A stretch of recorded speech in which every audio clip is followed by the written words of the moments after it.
ಅವೆಲ್ಲ ಕಾಗದ ತಗೊಂಡು ಅಗ್ನಿ ಹಾಕ್ಬಿಟ್ಟ ಹುಕ್ಕಂತು ಸಹಾಯತೆ ಅದು ಇಲ್ಲ. ಶಾಸ್ತ್ರ ಹಿಂದ್ಗಡೆ ಮುಂದ್ಗಡೆ ವೇದ ಮಂತ್ರೋಚ್ಚಾರಣೆ ಆಗಿರಬೇಕು, ಅಗ್ನಿ ಅಂತಕ್ಕ ದೇವತೆಯನ್ನು ಭಾವನೆ ಮಾಡಿರಬೇಕು. ಇಂಥ ಒಂದಾನೊಂದು ಆಹುತಿನೇ ಕೊಡಿ ಅಂತ. ಅದರಲ್ಲಿ ವಿಶೇಷವಾಗಿ ಯಜ್ಞದಲ್ಲಿ ಆಜ್ಯ ತುಪ್ಪಕ್ಕೆ ವಿಶೇಷವಾದಂಥ ದೇವಾನಾಂ ಆಜ್ಯಂ ಆಹಾರಂ ಅಂತಲೇ ಹೇಳಿ, ದೇವತೆಗಳಿಗೆ ಆಹಾರ ಇನ್ನೇನಿಲ್ವಂತೆ, ಆಜ್ಯವೇ ಆಹಾರ ಅಂತ.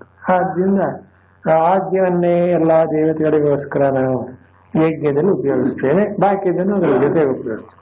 ಏನಾದರೂ ಆಗಲಿ, ಈ ಒಟ್ಟು ವಿಷಯ ಏನಾಯಿತು, ಇಂಥ ಒಂದೊಂದು ದೇವತೋದ್ದೇಶದಿಂದ ದ್ರವ್ಯ ತ್ಯಾಗವನ್ನು ಮಾಡತಕ್ಕ ರೂಪವಾದ ಯಾವ ಯಜ್ಞ ಅಂತಕ್ಕ ಕರ್ಮವಿದೆಯೋ ಅದು ಹೇಗೆ ಹುಟ್ಟಿದೋ, ಬ್ರಹ್ಮೋದ್ಭವ.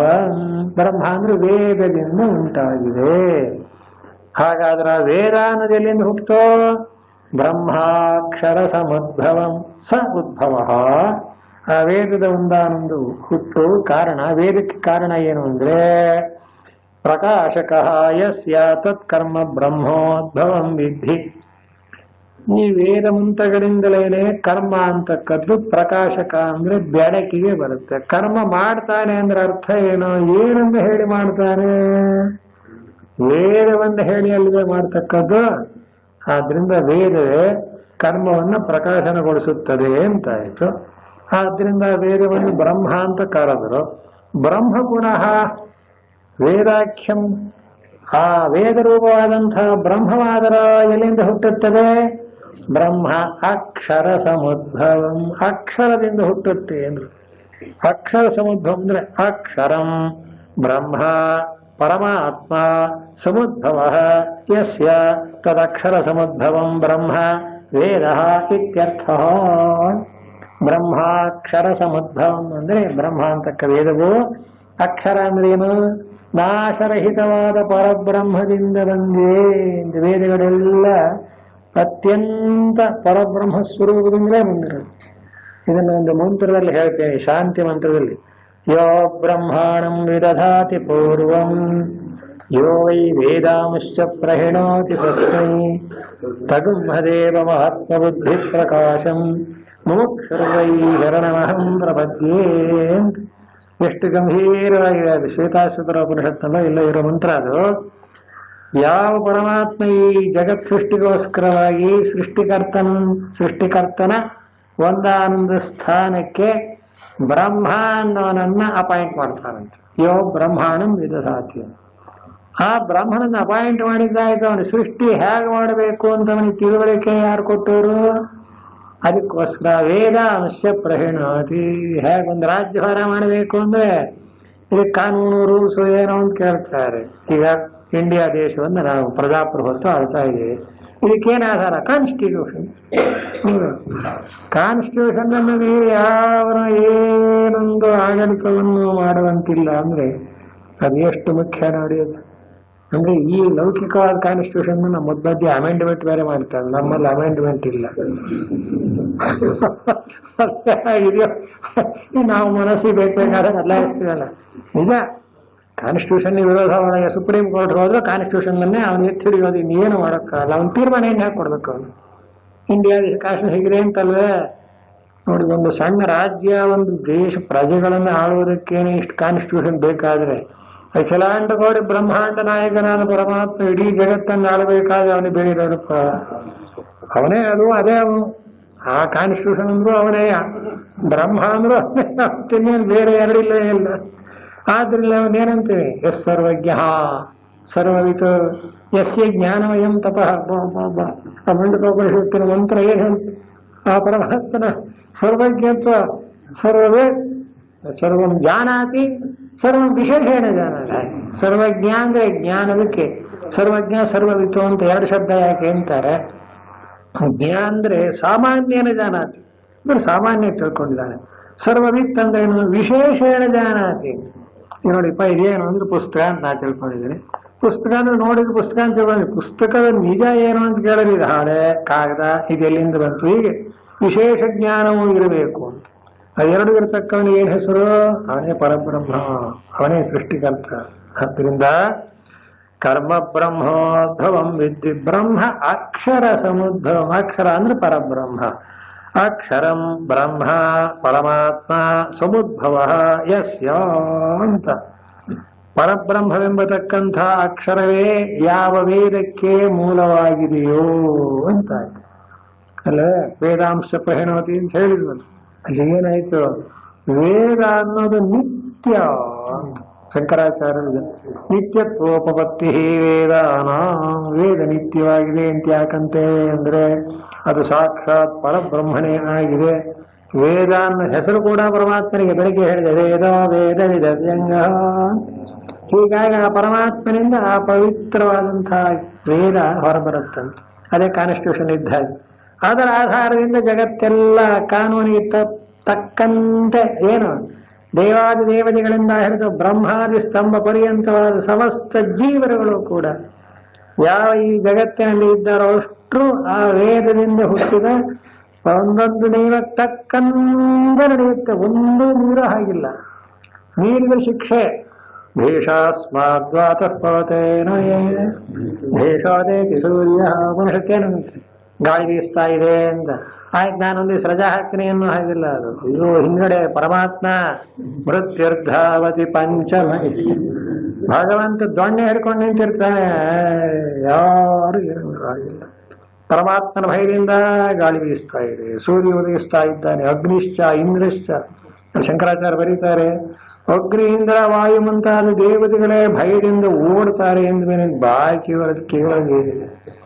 ಇದು ಎಷ್ಟು ನಿಜ ಅಂದ್ರೆ ನಮ್ಮ ಜೀವನದಲ್ಲೇ ನೋಡ್ಕೊಳ್ಳಿ. ಸುಮ್ಮನೆ ಅಂದ್ರೆ ಆಗುದಿಲ್ಲ, ಏನಾದ್ರು ಒಂದು ಕೆಲಸ ಮಾಡಿಸುತ್ತೆ ಅಂತ.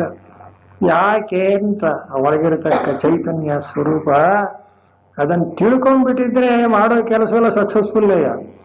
ಅದನ್ನು ಮರೆತು ಮಾಡ್ತೀವಲ್ಲ ಅದು ಅಜ್ಞಾನದ ಫಲ ಅಷ್ಟೇ. ನೀನು ಸಂಸಾರಕ್ಕೆ ಯಾಕೆ ಬೆಳಿತೀವಿ ಅಂದ್ರೆ ಅಜ್ಞಾನದಿಂದ. ಇಲ್ಲೇದ್ರೆ ಯಾರು ಸಂಸಾರಿಗಳಾಗಬೇಕಾಗಿಲ್ಲ, ಎಲ್ಲ ಪರಬ್ರಹ್ಮ ಸ್ವರೂಪರೇ ವೇದಾಂತದ ಪ್ರಕಾರ. ಅದು ಬ್ರಹ್ಮ. ಆದ್ದರಿಂದ ಬ್ರಹ್ಮ ಅನ್ನೋದು ಅಕ್ಷರ ಸಮುದ್ಭವಂ ಅನ್ನೋದು ಬರೀತಾರೆ. ಅಕ್ಷರಂ ಬ್ರಹ್ಮ ಪರಮಾತ್ಮ ಸಮುದ್ಭವ ಅಂತ. ಆ ವೇದವು ಇಂಥ ಸರ್ವಜ್ಞ ಸರ್ವಶಕ್ತನಾದ ಪರಮಾತ್ಮನಿಂದ ಹೊರಬಂದಿದೆ ಅಂತಾರೆ ಬ್ರಹ್ಮಸೂತ್ರ ಭಾಷೆಯಲ್ಲಿ. ಶಾಸ್ತ್ರ ಯೋನಿತ್ವ ತನ್ನ ಸೂತ್ರ ಓದಿ ಶಂಕರಾಚಾರ್ಯ ಎಷ್ಟು ಚೆನ್ನಾಗಿ ಬರೀತಾರೆ ಅಂತ. ಶಾಸ್ತ್ರ ಯೋನಿ ಏನಕ್ಕೆ ಎರಡು ಅರ್ಥ ಬರೀತಾರೆ. ಯೋನಿ ಅಂದ್ರೆ ಕಾರಣ ಅಂತ. ಎಲ್ಲಾ ಸಮಸ್ತ ಶಾಸ್ತ್ರಗಳು ಋಗ್ವೇದಾದಿಗಳೆಲ್ಲ ಪರಬ್ರಹ್ಮದಿಂದ ಬಂದಿದೆ. ಆದ್ದರಿಂದ ಭಗವಂತನನ್ನು ಶಾಸ್ತ್ರ ಯೋನಿ ಅಂತ ಕರೀತಾರೆ ಒಂದರ್ಥ. ಇನ್ನೊಂದು ಅರ್ಥ ಏನು ಮಾಡಿದ್ದಾರೆ? ಶಾಸ್ತ್ರ ಯೋನಿ ಅಂದ್ರೆ ಶಾಸ್ತ್ರ ಪ್ರಮಾಣಕಂ ಬ್ರಹ್ಮ ಅಂತ. ಇದು ಇನ್ನೂ ಚೆನ್ನಾಗಿದೆ. ಏನು ಬ್ರಹ್ಮ ಇದೆ ಅಂತ ಯಾಕೆ ಗೊತ್ತು ಅಂತ ಯಾರೋ ಕೇಳ್ತಾರೆ. ವೇದಗಳನ್ನು ಕೇಳಿ ಹೇಳುತ್ತಿಲ್ಲ. ಆದ್ದರಿಂದ ಶಾಸ್ತ್ರ ಪ್ರಮಾಣದಿಂದಲೇ ಬ್ರಹ್ಮವನ್ನು ತಿಳ್ಕೋಬೇಕು, ಇನ್ನು ಬೇರೆ ಉಪಾಯವಿಲ್ಲ.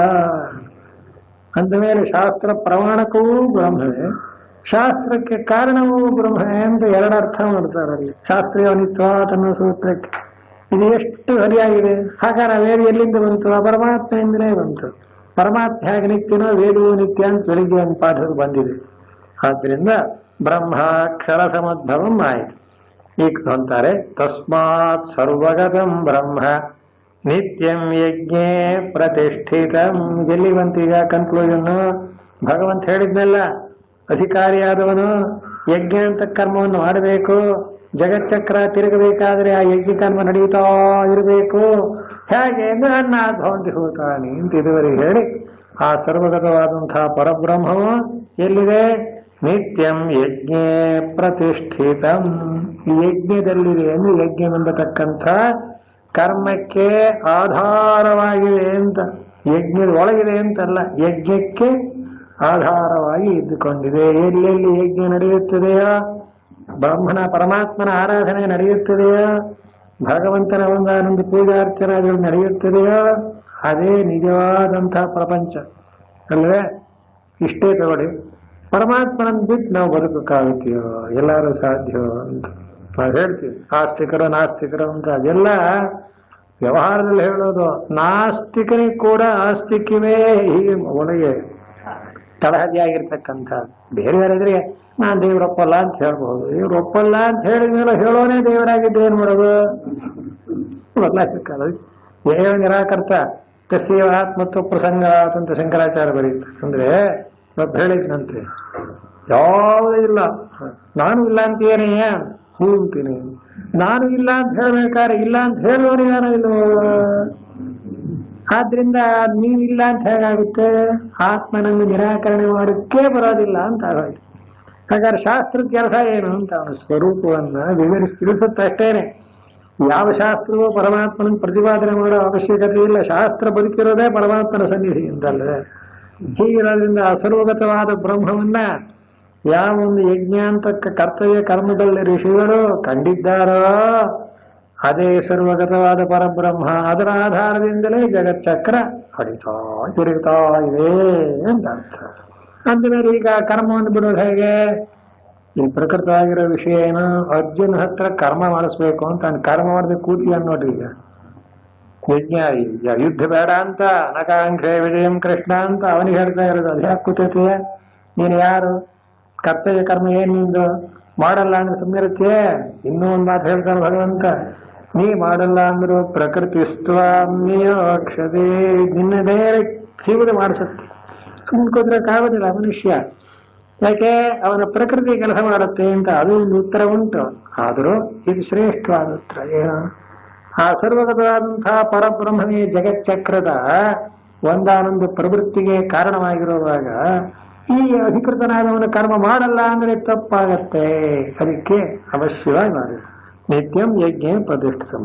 ಈ ಕೊನೆ ಹೇಳ್ತಾನೆ, ಏವಂ ಪ್ರವರ್ತಿತಂ ಚಕ್ರಂ ನಾನು ವರ್ತಯತಿ ಹಯಃ ಅಹಾಯುರಿಂದ್ರಿಯ ರಾಮಃ ಮೋಢಂ ಪಾರ್ಥ ಸಜೀವತಿ. ಇಲ್ಲಿಯೇ ಈ 3ನೇ ಅಧ್ಯಾಯದ ಕರ್ಮಯೋಗದ ಬಗ್ಗೆ ಹೇಳಿದ ಒಂದು ವಿಷಯ ಮುಕ್ತಾಯ ಆಗುತ್ತೆ. ಅದಕ್ಕೋಸ್ಕರ ಇದೇನಂತಾರೆ, ಏವಂ ಪ್ರವರ್ತಿತಂ ಚಕ್ರಂ ಅಂತ. ಹೀಗೆ ಜಗಚ್ಚಕ್ರ ಏನ್ ನಡೀತಾ ಇದೆಯೋ ಅನ್ನಾತ್ ಭವಂತಿ ಭೂತಾನಿ ಅನ್ನೋದ್ರಿಂದ ಪ್ರಾರಂಭ ಮಾಡಿ ನಾವು ತಸ್ಮಾತ್ ಸರ್ವಗತಂ ಬ್ರಹ್ಮ ನಿತ್ಯಂ ಯಜ್ಞ ಪ್ರತಿಷ್ಠಿತಂ ಎಂಬವರೆಗೆ ಯಾವ ವಿಷಯಗಳನ್ನ ಒಂದಕ್ಕೊಂದಕ್ಕೆ ಸಂಬಂಧವಿದೆ ಎನ್ನುವುದನ್ನು ಹೇಳಿದ್ದೇವೆಯೋ, ಈ ಜಗಚ್ಚಕ್ರ ಇದೆಯಲ್ಲ, ಇದನ್ನ ಪ್ರತಿಯೊಬ್ಬರೂ ಕೂಡ ಅನುಸರಿಸಬೇಕು ಅಂತ. ನಾನು ತಿರುಗೋದಿಲ್ಲ ಅಂದ್ರೆ ಸಾಧ್ಯ ಇಲ್ಲ. ಚಕ್ರ ತಿರುಗೋದ್ರಿಂದ ಅದರೊಳಗೆ ಸೇರಿರೋನು ತಿರುಗ್ತಾನೇ ಇರ್ತಾನೆ. ರೈಲ್ ಕೂತ್ಕೊಂಡು ನಾನು ಆರಾಮಾಗಿ ನಿದ್ದೆ ಮಾಡಿದೆ ಅಂತ ನಿದ್ದೆ ಮಾಡ್ತಾ ಇದ್ರು ರೈಲ್ ಏನಾಗಿದೆ?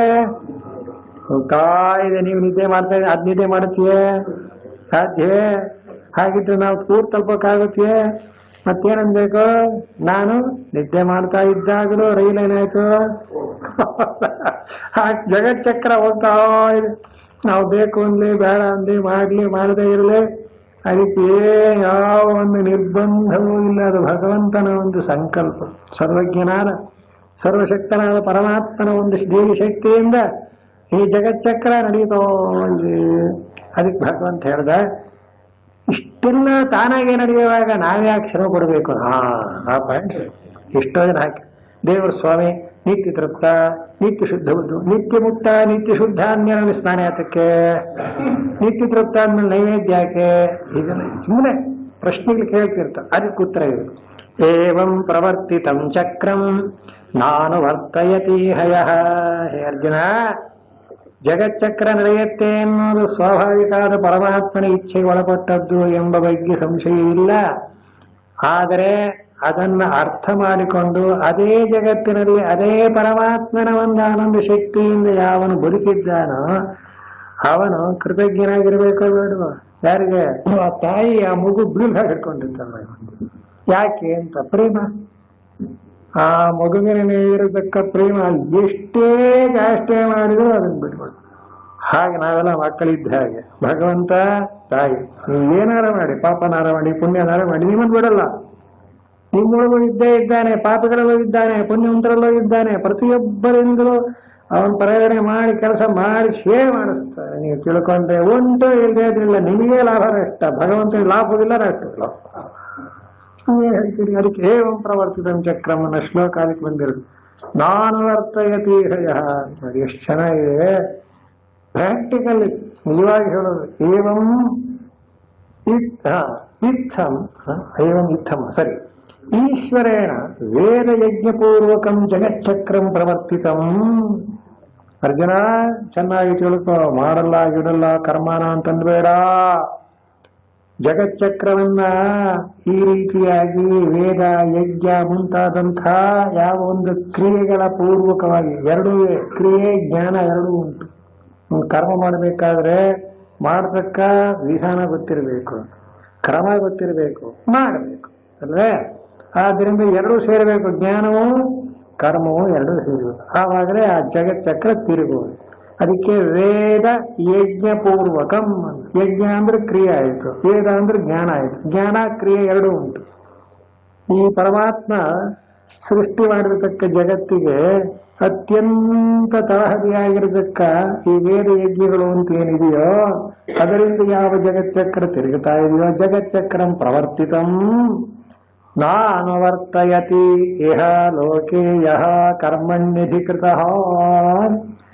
ಯಾವನು ಅನುವರ್ತಯತಿ ಅನುಸರಿಸುವುದಿಲ್ಲವೋ ಅಂತ ಯಾವುದು ಪರಮಾತ್ಮನ ದಿವ್ಯವಾಗಿರತಕ್ಕಂಥ ಒಂದು ಆಜ್ಞೆ ಅಂತ. ಹೇಗೆ ನಾವು ದೇಶದ ಪ್ರಜೆಯಾಗಿದ್ರೆ ಆ ದೇಶದ ಕಾನ್ಸ್ಟಿಟ್ಯೂಷನ್ ಎಲ್ಲ ನಾವು ಫಾಲೋ ಮಾಡಬೇಕು ಅಲ್ಲೇ.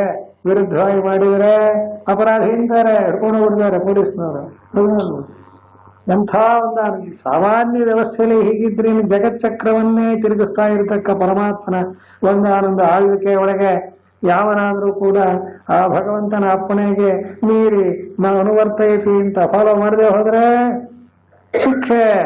ಏನ್ ಶಿಕ್ಷೆ ನೋಡಿ ಕೇಳ್ತಾರೆ. ಅಧಿಕೃತನಾಗಿ ಆ ಮಾತು ಎಷ್ಟು ಚೆನ್ನಾಗಿದೆ ಅಂದ್ರೆ ಲೋಕೆ ಯಹ ಯಾವನು ಕರ್ಮಣ್ಯಧಿಕೃತ ಅಂತ ಎಲ್ಲರನ್ನೂ ಮಾಡಿ ಅಂತ ಹೇಳಲ್ಲ. ಕರ್ಮಕ್ಕೆ ಯಾವನು ಅಧಿಕಾರಿಯಾಗಿದ್ದಾನೋ ಅವನೇ ಮಾಡಬೇಕು. ಇದಕ್ಕೂ ಕೂಡ ನಮ್ಮಲ್ಲಿ ನೋಡಿ ಎಂಥ ವ್ಯವಸ್ಥೆ ಮಾಡಿದ್ದಾರೆ ಅಂದ್ರೆ ಕರ್ಮ ಧರ್ಮ ಅಂದ್ರೆ ಎಲ್ಲ ಒಂದೇ ಅರ್ಥ.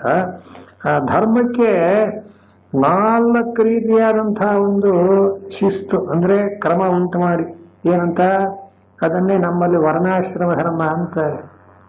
ಈ ಪ್ರಪಂಚದಲ್ಲಿ ಸೃಷ್ಟಿಯಲ್ಲಿರತಕ್ಕ ಜನರಲ್ಲಿ ಬ್ರಾಹ್ಮಣ ಕ್ಷತ್ರಿಯ ವೈಶ್ಯ ಶೂದ್ರ ಅಂತ ವಿಂಗಡ ಮಾಡಿದ್ದಾರೆ. ಅನೇಕರು ವರ್ಣಾಶ್ರಮ ಧರ್ಮ ಪ್ರಯೋಜನ ಇಲ್ಲ, ಬಿಟ್ಕೊಡ್ಬೇಕು, ಸೆಕ್ಯುಲರ್ ಅಂತ ಹೇಳ್ತಾರೆ. ಹೇಳ್ಕೊಳ್ಳಿ, ಅವಾಗೇನಾದ್ರೂ ಹೊರಗಡೆ ಹೇಳಿ ಒಳಗಿನ ಅಂತಃಕರಣದ ಒಂದಾನೊಂದು ಸ್ವರೂಪದಿಂದ ಅದನ್ನ ನಿರ್ಣಯ ಮಾಡು. ಹೇಗೆ ಈ 4 ವರ್ಣಗಳು ಹುಟ್ಟಿರೋದು ಹೇಗೆ ಗೊತ್ತೇ? ಭಗವಂತನೇ ತಾನೇ ಸೃಷ್ಟಿ ಮಾಡಿದ್ರೆ ನಮ್ಮ ಮುಂದೆ ಬಂದೇ ಬರುತ್ತೆ. ಚಾತುರ್ವರ್ಣ್ಯಂ ಮಯಾ ಸೃಷ್ಟಂ ಗುಣ ಕರ್ಮ ವಿಭಾಗಶಃ. ಚೆನ್ನಾಗಿ ಗುಣ ಸತ್ವರಸ್ತಮೋ ಗುಣಗಳು 3 ಕರ್ಮ ಇದನ್ನಿಟ್ಟುಕೊಂಡೇ ವಿಭಾಗ ಮಾಡಿದ್ದೀನಿ ಅಂತ ಘಂಟಾಘೋಷವಾಗಿ ಭಗವಂತ ಹೇಳಿದ್ದಾನೆ. ನೀವು ಯಾರು ಏನು ಮಾಡಿದ್ರು ಈ ವರ್ಣಾಶ್ರಮ ಧರ್ಮವನ್ನು ಕಿತ್ತಾಕೋಕ್ ಸಾಧ್ಯ ಇಲ್ಲ. ನಮ್ಮ ಗುರುಗಳು ಹೇಳೋರು ವರ್ಣಾಶ್ರಮ ಧರ್ಮವನ್ನು ಹೆಸರು ಕಿತ್ತಾಕ್ತೀರಿ, ಆದರೆ ಅದರ ಸ್ಪಿರಿಟ್ ಇದ್ದ ಇರುತ್ತೆ. ಏನು ಮಾಡಿ ಯಾಕೆ ಅಂತ ಸೃಷ್ಟಿಯ ಒಂದಾನಂದ ವೈದಿಕ ಅದನ್ನು ಹೋಗಿ ನಡೆಸೋಕೆ ಸಾಧ್ಯ? ಅದನ್ನು ನಾಶ ಮಾಡೋದು, ಧರ್ಮವನ್ನು ನಾಶ ಮಾಡೋದನ್ನು ಪ್ರಶ್ನೆಯೇ ಇಲ್ಲ. ಸುಮ್ಮನೆ ನಮ್ಮ ಭ್ರಾಂತಿ, ಖಂಡಿತವಾಗಿ ಸಾಧ್ಯ ಇಲ್ಲ ಅಂತ ಹಾಗೆ ಆ ಕಥೆ ಹೇಳೋರು ಗುರುಗಳು. ಒಬ್ಬನಿಗೆ ಈ ಸಿಹಿ ಮೇಲೆ ಕೋಪ ಬಂದಿರ್ತಂತೆ. ಸಿಹಿ ಕಂಡ್ರೆ ಆಗಲ್ಲ, ಯಾಕೋ ಏನ್ ಮಾಡುವ, ಎಲ್ಲಿರುತ್ತೆ ಸಿಹಿ ಅಂದ್ರೆ ಕಬ್ಬಿನಲ್ಲಿ ಇರುತ್ತೆ. ಈ ಕಬ್ಬಿನೆಲ್ಲ ಹಿಂಗೆ ಹಾಕ್ಬಿಡ್ತೇನೆ ಬಿಟ್ಟ, ರಸ ಎಲ್ಲ ಹೊರಗೆ ಬಂದು ಕಬ್ಬಿನ ಸಿಪ್ಪೆಯಲ್ಲಿ ಸಿಹಿ ಇರಲಿಲ್ಲ. ಪರವಾಗಿಲ್ಲ, ಸಿಹಿಯನ್ನು ನಾಶ ಮಾಡಿದೆ ಅಂತ ಅನ್ನಿಸ್ತು. ಮರುಕ್ಷಣದಲ್ಲಿ ಅನ್ನಿಸ್ತು ರಸ ಬಂದಿದೆ, ಅದ್ರಲ್ಲಿ ಏನಾದ್ರು ಸೇರ್ಕೊಂಡ್ಬಿಟ್ಟಿದ್ರೆ ಏನ್ ಮಾಡೋದು ಅಂತ ಒಂದು ತೊಟ್ಟು ಕುಡ್ದ. ಏನಾಗಿತ್ತದು? ಸಿಹಿಯನ್ನು ಕೊಲ್ಲಕ್ಕಾಗಲಿಲ್ಲ. ಹಾಗಾಗಿ ಚೆನ್ನಾಗಿ ಕಾಯಿಸ್ಬಿಟ್ಟು ಆವಿ ಮಾಡ್ಬಿಡ್ತೀನಿ, ಚೆನ್ನಾಗಿ ಕಾಯಿಸ್ಬಿಟ್ಟು ಗಟ್ಟಿ ಆಗ್ಬಿಡ್ತು, ಬೆಲ್ಲ ಆಗ್ಬಿಡ್ತು. ಸರಿ, ಹಾಗಾದ್ರೆ ಹೋಗಿರಬಹುದು ಅಂತ ತಿಳ್ಕೊಂಡ. ಮತ್ತೆ ಅನುಮಾನ ಆಯ್ತು. ಯಾಕೆ ಈ ಗಟ್ಟಿ ಒಳಗೆ ಯಾರು ಸೇರ್ಕೊಂಡಿದ್ದೆ ಬಾಯಿ ಹಾಕೊಂಡ, ಅದೇನಾಗಿದೆ ಸಿಹಿ ನಾಶ ಮಾಡೋದೇನು ಬಂತಲ್ಲ. ಕಬ್ಬಾಗಿದ್ರು ಸಿಹಿ, ರಸವಾಗಿದ್ರು ಸಿಹಿ, ಬೆಲ್ಲವಾದ್ರೂ ಸಿಹಿಯನ್ನ ನಾಶ ಮಾಡುವುದು ಅನ್ನೋದು ಮೂರ್ಖತನ ಅಂತ ಆಯ್ತು.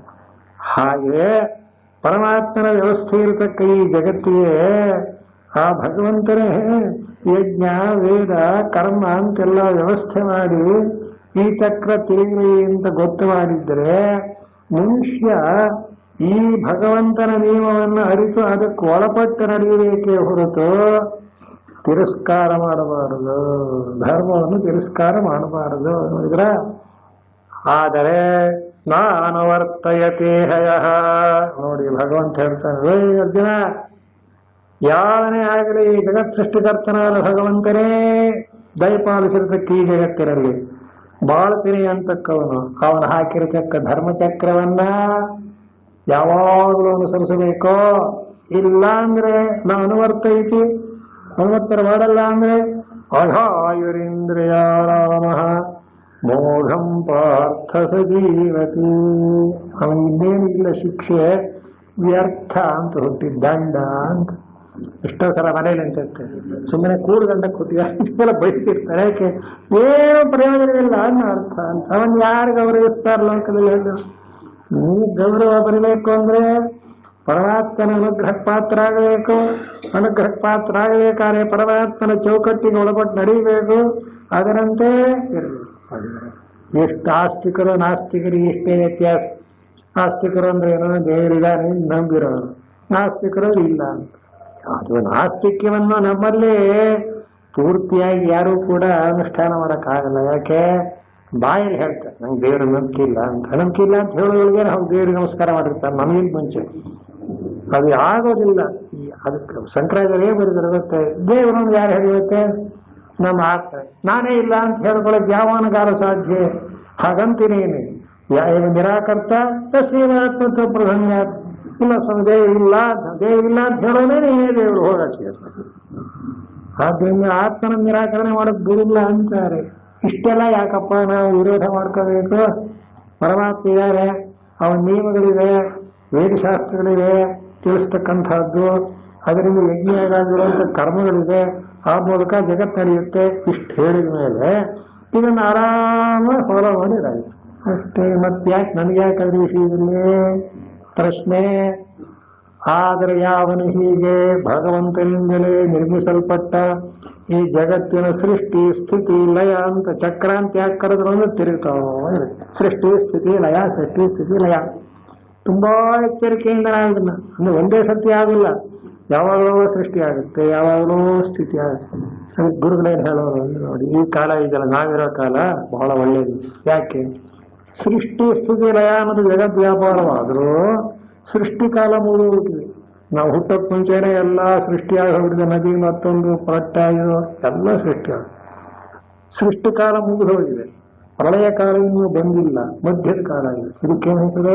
ಸ್ಥಿತಿಯೇ ಬದುಕಿರೋ ಕಾಲ. ಈ ಸ್ಥಿತಿ ಕಾಲಕ್ಕೆ ಯಾರು ಅಧಿಪತಿ? ವಿಷ್ಣು. ಆದ್ದರಿಂದ ವಿಷ್ಣುವನ್ನು ಆರಾಧನೆ ಮಾಡುತ್ತೆ. ರಾಮಾಯಣ ಕೊನೆಯಲ್ಲಿ ಬಲಂ ವಿಷ್ಣು ಪ್ರವರ್ಧತ ವಾಲ್ಮೀಕಿ ಪ್ರವ್ಯಾಹರತ ವಿಶ್ರದ್ಧಂ ಬಲಂ ವಿಷ್ಣು ಪ್ರವರ್ಧತ ಅಂತ ಒಂದು ಶ್ಲೋಕ ಹೇಳ್ತಾರೆ. ಕೊನೆಯ ಶ್ಲೋಕ ವಾಲ್ಮೀಕಿ ರಾಮಾಯಣ. ಅರ್ಥ ಏನೋ ಅವ್ರು ಹೇಳ್ತಾರೆ, ವಿಶ್ರದ್ಧಂ ಅಂದ್ರೇನು? ಸಂಪೂರ್ಣವಾಗಿ ಶ್ರದ್ಧೆಯಿಂದ ನಂಬಿಕೆಯಿಂದ ಪ್ರವ್ಯಾಹರತ ಗಟ್ಟಿಯಾಗಿ ಹೇಳಿರಿ. ಏನಂತ? ಬಲಂ ವಿಷ್ಣು ಪ್ರವರ್ಧತ. ವಿಷ್ಣುವಿನ ಬಲ ಹೆಚ್ಚಲಿ. ಯಾಕೆ? ಇದು ಸ್ಥಿತಿಕಾಲ. ಈಗೇನಿಲ್ಲ, ವಿಷ್ಣುವಿನ ಒಂದಾನೊಂದು ಅನುಗ್ರಹ ಎಲ್ಲಿವರೆಗಿರುತ್ತೋ ಅಲ್ಲಿವರೆಗೆ ಜಗತ್ತು ಸ್ಥಿತಿಯೇನೇ ಇದು. ಇದು ಪ್ರಳಯ ಕಾಲಕ್ಕೆ ಹೋಗಕ್ಕೆ ಸಾಧ್ಯ ಆಗಿಲ್ಲ. ಯಾವನ ಒಂದು ಪ್ರಳಯ ಮಾಡ್ತೇನೆ ಅವನೇ ಪ್ರಳಯವಾಗಬೇಕಷ್ಟೇ. ಪರಮಾತ್ಮನ ಇಚ್ಛೆ ಇಲ್ಲದೆ ಜಗತ್ ಸೃಷ್ಟಿಶೀಲೆಗಳಾಗಲ್ಲ. ಬ್ರಹ್ಮಸೂತ್ರ ಭಾಷೆ ಬರೀತಾರೆ, ಜ್ಞಾನಿಗೆಲ್ಲ ಶಕ್ತಿ ಇರುತ್ತೆ ಅಂದ್ರಲ್ಲ ಅಂತ ಅಲ್ಲಿ ಬರೋದು. ಜಗತ್ ವ್ಯಾಪಾರ ವರ್ಜ್ಯಂ ಅಂದ್ಬಿಟ್ಟು ಮುಗಿದೇ ಒಂದು ಎಲ್ಲಾ ಶಕ್ತಿ ಇದ್ರು ಅವನು ಜಗತ್ ಸೃಷ್ಟಿ ಸ್ಥಿತಿ ಲಯ ಮಾಡೋ ಸಾಮರ್ಥ್ಯ ಇಲ್ಲ, ಕೊಡೋಲ್ಲ ದೇವರು. ಅದು ಅವನದೇ ಅವನ ಕೆಲಸ. ಅವನು ಇಷ್ಟಪಟ್ಟರೆ ಮಾಡ್ಬೋದೇ ಹೊರತು ನಾವೇನು ಮಾಡೋಂಗಿಲ್ಲ. ಇದು ನಿಜವಾದರೆ ಆ ಪರಮಾತ್ಮನಲ್ಲಿ ನಾವು ವಿಶ್ವಾಸ ಇಡಬೇಕೋ ಬೇಡ ಹೇಳುವಂತೆ ನಮ್ಗೇನು ನಡೆಯುತ್ತೆ ಅಂತ. ಇಂಗ್ಲೀಷಲ್ಲಿ ಕೂಡ ಮ್ಯಾನ್ ಪ್ರಪೋಸಸ್ ಗಾಡ್ ಅವನ್ ಡಿಸ್ಪೋಸ್ ಮಾಡೋ, ನಮ್ಮ ಕೈಲೇನೂ ಆಗೋದಿಲ್ಲ. ಇಂಥ ಒಂದು ಜಗತ್ ಚಕ್ರವನ್ನ ನಿರ್ಣಯ ಮಾಡಿದ್ರೆ ಪ್ರಪಂಚ ನಡೆಯುವಂತೆ ಮಾಡಿರ್ಬೇಕ ಭಗವಂತ ಇದ್ದಾನಲ್ಲ, ಅವನ ಅಪ್ಪಣೆಯನ್ನ ನಾನು ವರ್ತಯತಿ ಯಾವನು ಅನುಸರಿಸುವುದಿಲ್ಲವೋ ಅಂದ್ರೆ ಭಗವಂತ ಏನು ಮಾಡ್ತಾನೆ? ಅದಕ್ಕೆ ಅವನು ಮಾಡೋ ವ್ಯವಸ್ಥೆ ಎಲ್ಲ ಮಾಡಿದ್ದಾನೆ. ತಪ್ಪಿದ ಶಿಕ್ಷೆಯಾಗಿ ನಾವೇನು ಮಾಡೋಣ? ಅದಕ್ಕೆ ಹೇಳ್ತಾರೆ, ಯಹ ಕರ್ಮಣ್ಯಧಿಕೃತ ಸನ್ನ, ತಾನು ಕರ್ಮದಲ್ಲಿ ಅಧಿಕಾರಿಯಾಗಿದ್ದೂ ಕೂಡ ಈ ಭಗವಂತನ ನೀತಿ ನಿಯಮಗಳನ್ನು ನಾನು ಒಪ್ಪೋದಿಲ್ಲ, ನಾನು ನಡೆಯೋದಿಲ್ಲ ಅಂದರೆ ಅಘಾಯುರಿಂದ್ರಿಯ ರಾಮ ಮೋಘಂ ಪಾರ್ಥ ಸಜೀವತಿ. ಇನ್ನೇನು ಬೈಬೇಕು ಹೇಳಿ ನಾವು. ನೋಡಕ್ಕೆ ಶ್ಲೋಕ ಗಂಭೀರವಾಗಿದೆ, ಅದರಲ್ಲಿರೋ ಲಕ್ಷಣಗಳನ್ನು ವಿಶೇಷಣಗಳನ್ನು. ಅಘಾಯು ಇಂದ್ರಿಯಾರಾಮ ಮೋಘಂ. ಅಘಾಯು ಅಂದ್ರೆ ನೋಡಿ, ಅಘಾಯು ಅಘಂ ಪಾಪಂ ಆಯು ಜೀವನಂ ಯಸ್ಯ ಸೋಯಂ ಅಘಾಯು ಅಂತ. ಪಾಪವೇ ಅವನ ಜೀವನ ಅಂತಾಯ್ತು. ಏನು ಬದುಕಿದ್ದೇನು ಪ್ರಯೋಜನ? ಬದುಕಿದ್ದು 4 ಜನ ಹತ್ರ ಒಳ್ಳೆ ಅನಿಸ್ಕೋಬೇಕೋ ಪಾಪ ಎನಿಸ್ಕೋಬೇಕೋ? ಹಾಗೆ ಭಗವಂತನ ಒಂದಾನೊಂದು ನಿಯಮಗಳನ್ನು ಮೀರಿದವನಿಗೆ ಏನಾಗ್ತಾನೆ? ಪಾಪಿಯಾಗುತ್ತಾನೆ. ಅವನ ಜೀವನ ವ್ಯರ್ಥ, ವೇಸ್ಟ್ ಅಂತ ಏನೂ ಪ್ರಯೋಜನವಿಲ್ಲ. ಜೀವನದಲ್ಲಿ ಏನನ್ನೂ ಸಾಧಿಸಿದಂತೆ ಅಲ್ಲ ಅಂತಾಗತ್ತೆ. ಪಾಪಂ ಆಯು ಜೀವನಂ ಯಸ್ಯ ಅಘಾಯು ಪಾಪ ಜೀವನ ಇತಿ ಯಾವತ್ತು. ಶಂಕರಾಚಾರ್ಯ ಹಾಗೆಲ್ಲ ಬೈಯಲ್ಲ, ಆದ್ರೆ ತಡ್ಕೋಕ್ಕಾಗಲ್ಲ. ಈಗ ಪರಮಾತ್ಮನ ಮೀರಿ ನಾನು ಇರ್ತೇನೆ ಎಂದರೆ ಅವನು ಬದುಕಿದ್ದು ಏನು ಪ್ರಯೋಜನ? ಯಾಕಕ್ಕಪ್ಪ? ಏನು ಮೋಹಂ. ಹೇ ಅರ್ಜುನ, ಹಾಗೆ ಹೇಳಬೇಕಾದ್ರೆ ಕೆಲವು ಸಲ ಒಂದು ಮಾತು ಹೇಳೋರು, ಬೈ ಹೇಳೋನು ಬದುಕಕ್ಕೆ ಹೇಳ್ದ ಅಂತ. ಹೌದು, ತಪ್ಪು ಮಾಡೋದ್ಮೇಲೆ ಆ ತಪ್ಪನ್ನು ಹೇಳಬೇಕಾಗೋದೇ. ಅಯ್ಯೋ ಏನ್ ತಿಳ್ಕೊಂಡ್ಬಿಡ್ತಾನೋ ಅಂದ್ರೆ ಅವನು ಹಾಳ ಹೋಗ್ತಾನ. ಅದರಿಂದ ಹೇಳಲೇಬೇಕು. ತಿಳಿದವರೇನು ಮಾಡಬೇಕು? ತಪ್ಪನ್ನು ತಪ್ಪು ಭಗವಂತ ಹೇಳ್ತಾ ಇದ್ದಾನೆ ಅರ್ಜುನಿಗೆ. ಅರ್ಜುನ ಏನಾದ್ರು ತಿಳ್ಕೊಳ್ಳಿ, ಅಘಾಯುರಿಂದ್ರಿಯಾರಾಮ ಅಂದ್ಬಿಟ್ಟು ಮುಗಿದೇ ಹೋಯ್ತು. ಪರಮಾತ್ಮನ ಈ ಜಗಚ್ಚಕ್ರ ಪ್ರವರ್ತನೆಯನ್ನು ತಿಳ್ಕೊಂಡು ಅವನ ಆಳ್ವಿಕೆಗೆ ಒಳಪಟ್ಟು ಅವನ ಸನ್ನಿಧಿಯಲ್ಲೇ ಅವನನ್ನು ಸಂತೋಷಪಡಿಸ್ತಕ್ಕಂಥ ಸತ್ಕರ್ಮಗಳನ್ನು ಮಾಡಿ ಒಳ್ಳೆಯವನು ಅನಿಸ್ಕೋಬೇಕೆ ಹೊರತು ಈ ಪರಮಾತ್ಮನ ಜಗಚ್ಚಕ್ರವನ್ನು ಧರ್ಮಚಕ್ರವನ್ನು ಯಾವನು ಮೀರಿ ಹೋಗ್ತಾನೋ ನಿರ್ದಾಕ್ಷಿಣ್ಯ ಹೇಳ್ಬಿಟ್ಟ ಅವನು ಭಗವಂತನಿಗೆ ಏನಾಗಬೇಕಾಗಿದೆ. ಯಾರು ಮೀರಿ ಹೋಗ್ತಾರವನು ಅಘಾಯು ವ್ಯರ್ಥ, ಅವನಾಯುಷ್ಯ. ಇಂದ್ರಿಯಾರಾಮ ಬರೀ ವಿಷಯಗಳಲ್ಲಿ ಲೋಲುತನಾಗಿರ್ತಾನೆ. ಆದ್ರೆ ಆ ವಿಷಯಗಳು ಇಂದ್ರಿಯಗಳು ಇವನನ್ನು ಕಾಪಾಡಲ್ಲ, ಅದರಿಂದಲೇ ಹಾಳಾಗ್ತಾನೆ. ಅಲ್ಲೇ ಖಂಡಿತವಾಗಿಯೂ ಕೂಡ ರಾಮಾಯಣದ ಕೊನೆಯಲ್ಲಿ ಶ್ಲೋಕ ಬರುತ್ತೆ. ಈ ವಿಷಯೇಂದ್ರಿಯಗಳ ವಿಚಾರಕ್ಕೆ ಆ ಮಂಡೋದರಿ ಬಂದ್ಬಿಟ್ಟು ಹೇಳಿದ್ನ ಏನೋ ಸಲ ಜ್ಞಾಪಿಸ್ತೀನಿ. ರಣರಂಗದಲ್ಲಿ ಸತ್ವಿಜೇತಾನೆ. ಏನ್ ರಾವಣಾದೇನ್ ಸಾಮಾನ್ಯನೇ, ತುಳಸಿ ಬ್ರಹ್ಮನ ಮೊಮ್ಮಗ, ಬ್ರಾಹ್ಮಣ, ಎಲ್ಲ ಸರಿಯೇ ಬೇಕಾದಷ್ಟು ಸ್ವರ ಪಡ್ಕೊಂಡಿದ್ದ. ಅದಷ್ಟು ರಾವಣನ ವಿಚಾರವಾಗಿ ಒಂದೊಂದ್ಸರ್ತಿ ಆ ವಾಲ್ಮೀಕಿ ಏನ್ ಮಾಡ್ತಾರೆ, ಅಯೋಧ್ಯೆ ವರ್ಣನೆ ಮಾಡೋದಕ್ಕಿಂತ ಲಂಕಾನಗರಿನೇ 4ರಷ್ಟು ವರ್ಣನೆ ಮಾಡಿದ್ದಾರೆ ವಾಲ್ಮೀಕಿ. ಅಂಥ ಒಂದಾನೊಂದು ಐಶ್ವರ್ಯ. ಇಂಥ ರಾವಣ ಅಲ್ಲಿ ಬಿದ್ದಾಗ ಮಂದೋದರಿ ಬಂದು ನೋಡ್ತಾಳೆ, ಹೇಳ್ತಾಳೆ, ಇಂದ್ರಿಯಾಣಿ ಪರಾಜಿತ್ವಾ ಜಿತಂ ತ್ರಿಭುವನಂ ತ್ವಯಾ ಸ್ಮರದ್ಭಿರಿವ ತದ್ವೈರಂ ಇಂದ್ರಿಯೈರೇವ ನಿರ್ಜಿತ. ಆ ಶ್ಲೋಕ ಪದೇ ಪದೇ ಹೇಳೋದು. ಅವ್ರು ಹೇಳ್ತಾರೆ, ಅಯ್ಯೋ ಇಂದ್ರಿಯಗಳನ್ನೆಲ್ಲ ಗೆದ್ದು ಒಳ್ಳೆ ನಿಯಮದಿಂದ ಬ್ರಹ್ಮನನ್ನು ಕುರಿತು ತಪಸ್ ಮಾಡಿ ವರಗಳನ್ನೆಲ್ಲ ಪಡ್ಕೊಂಡು ತ್ರೈಲೋಕ್ಯವನ್ನು ಗೆದ್ದಿದ್ಯಲ್ಲಪ್ಪ. ಯಾರು? ರಾವಣ. ಇಂದ್ರಿಯಾಣಿ ಪರಾಜಿತ್ವ ಜಿತಂ ತ್ರಿಭುವನು. ಆಮೇಲೆ ಹೇಳ್ತಾರೆ, ಒಬ್ಬ ಇಂದ್ರಿಯಗಳನ್ನೇ ಗೆದ್ದಿದ್ಯಲ್ಲ, ಅವು ನಿನ್ನ ಮೇಲೆ ರಚ್ಚಿಟ್ಕೊಂಡಿವೆ. ಎಲ್ಲ ಇವನು ನಮ್ಮನ್ನು ಗೆದ್ದಿದ್ದಾನೆ, ನಾವು ಸೋಲಿಸ ಸ್ಮರದ್ಧರಿವ ತದ್ವೈರಂ. ಹಾಗಾಗಿ ಆ ಇಂದ್ರಿಯಗಳಿಗೆ ವಶನಾಗಿ ಹಾಳು ಬಿದ್ದು ಹೋಗ್ಬಿಟ್ಟಿರಪ್ಪ. ಇಷ್ಟೇ. ಮೋಹಂ ಪಾರ್ಥ ಸಜೀವತಿ ಎಂದು ಹೀಗಾಗುತ್ತೆ. ಚೆನ್ನಾಗಿ ಬಾಳಿರಬಹುದು ರಾವಣ, ಯೋಚನೆ ಮಾಡಿ. ನಿಜ. ಅದಕ್ಕೆ ಗುರುಗಳು ಹೇಳೋರು, ಅಯೋಧ್ಯ ನಗರಿಯನ್ನು ವರ್ಣನೆ ಮಾಡೋಕೆ 10ರಷ್ಟು ವಾಲ್ಮೀಕಿಗಳು ಲಂಕಾನಗರಿ ವರ್ಣನೆ ಮಾಡಿದ್ದಾರೆ. ಅಂದ್ರೆ ಎಷ್ಟಿರಬಹುದು ರಾವಣ? ರಾಮನಿಗೆ ಹೋಲಿಸಿದ್ರೆ ಏನು ಪ್ರಯೋಜನ ಇಲ್ಲ. ರಾವಣನ ಐಶ್ವರ್ಯ ಅಂದ್ರೆ ಅಂಥದ್ದು ಅಂತ. ಬಿದ್ದು ಹೋಯ್ತು. ಯಾಕೆ ಹೋಯ್ತು? ಸ್ಮರದ್ಧರಿವ ತದ್ವೈರಂ, ಆ ಇಂದ್ರಿಯಗಳಿಗೆ ವಶನಾಗಿಟ್ಟ. ಅಘಾಯು ಪಾಪ ಮಾಡಿದ, ಅನ್ಯಾಯ ಮಾಡಿದ, ಪತಿವರ್ತಿಯರನ್ನೆಲ್ಲ ಹಾಳು ಮಾಡಿದ. ಏನಿದೆ ಒಂದು ದೊಡ್ಡ ಕ್ವಾಲಿಫಿಕೇಶನ್ನೇ, ಪದ್ಮಭೂಷಣ ಪದ್ಮಶ್ರೀ ಕೊಡೋಣ ಅವನಿಗೆ. ಏನ್ರೆ ಎಷ್ಟು ವರ್ಷ ಬದುಕಿದ? ಮೋಹಂ ಪಾರ್ಥ ಸಜೀವತಿ. ಎಷ್ಟು ಅವನ ಪ್ರಯೋಜನವಿಲ್ಲ. ಇವತ್ತು ಯಾರು ರಾವಣನ ಫೋಟೋ ಬರೆದು ಹಾಕೊಂಡು ಅದಕ್ಕೆ ಯಾರು ಜಯಂತಿ ಮಾಡೋದೇ ಇಲ್ಲ. ರಾಮ್ ಪಟ್ಟಾಭಿಷೇಕ ಮಾಡ್ತಾರೆ ಹೊರತು ರಾವಣ ಅಷ್ಟ ರಾಮ್ ಬಾಳಕ್ಕಾಗತ್ತಾ ನಮ್ಮ ಕೈಲಿ? ನೋಡಿ ಎಷ್ಟ ಮಾತಾಡ್ತಾರೆ. ಅಘಾಯುರಿಂದ ಯಾರಾಮ ಮೋಹಂ ಪಾರ್ಥ ಸಜೀವತೆ ಅಂತಾಯ್ತು. ಸಮಯ ಮುಗೇ ಹೋಯ್ತು. ಹಾಕೊಡ ಮುಂದಿನ ವಿಷಯ ಬೇರೆ ಬರುತ್ತೆ, ಅದಕ್ಕೊಂದು ಪೀಠಿಕೆ ಕೊಟ್ಟಿದ್ದಾರೆ. ಸಾಯಂಕಾಲ 5 ಗಂಟೆಗೆ ಮತ್ತೆ ವಿಚಾರ ಮಾಡೋಣ. ನಿಜವಾಗಿ ಕರ್ಮಯೋಗದ ಒಂದು ರಹಸ್ಯವನ್ನ ಭಗವಂತ ಎಷ್ಟು ಬಿಡಿಸಿ ಬಿಡಿಸಿ ಮನುಷ್ಯನ ಕರ್ಮ ಅಂತಕ್ಕಂಥದ್ದರ ಬಗ್ಗೆ ಅತ್ಯುತ್ತಮವಾದ ವಿವೇಚನೆ ಇದು.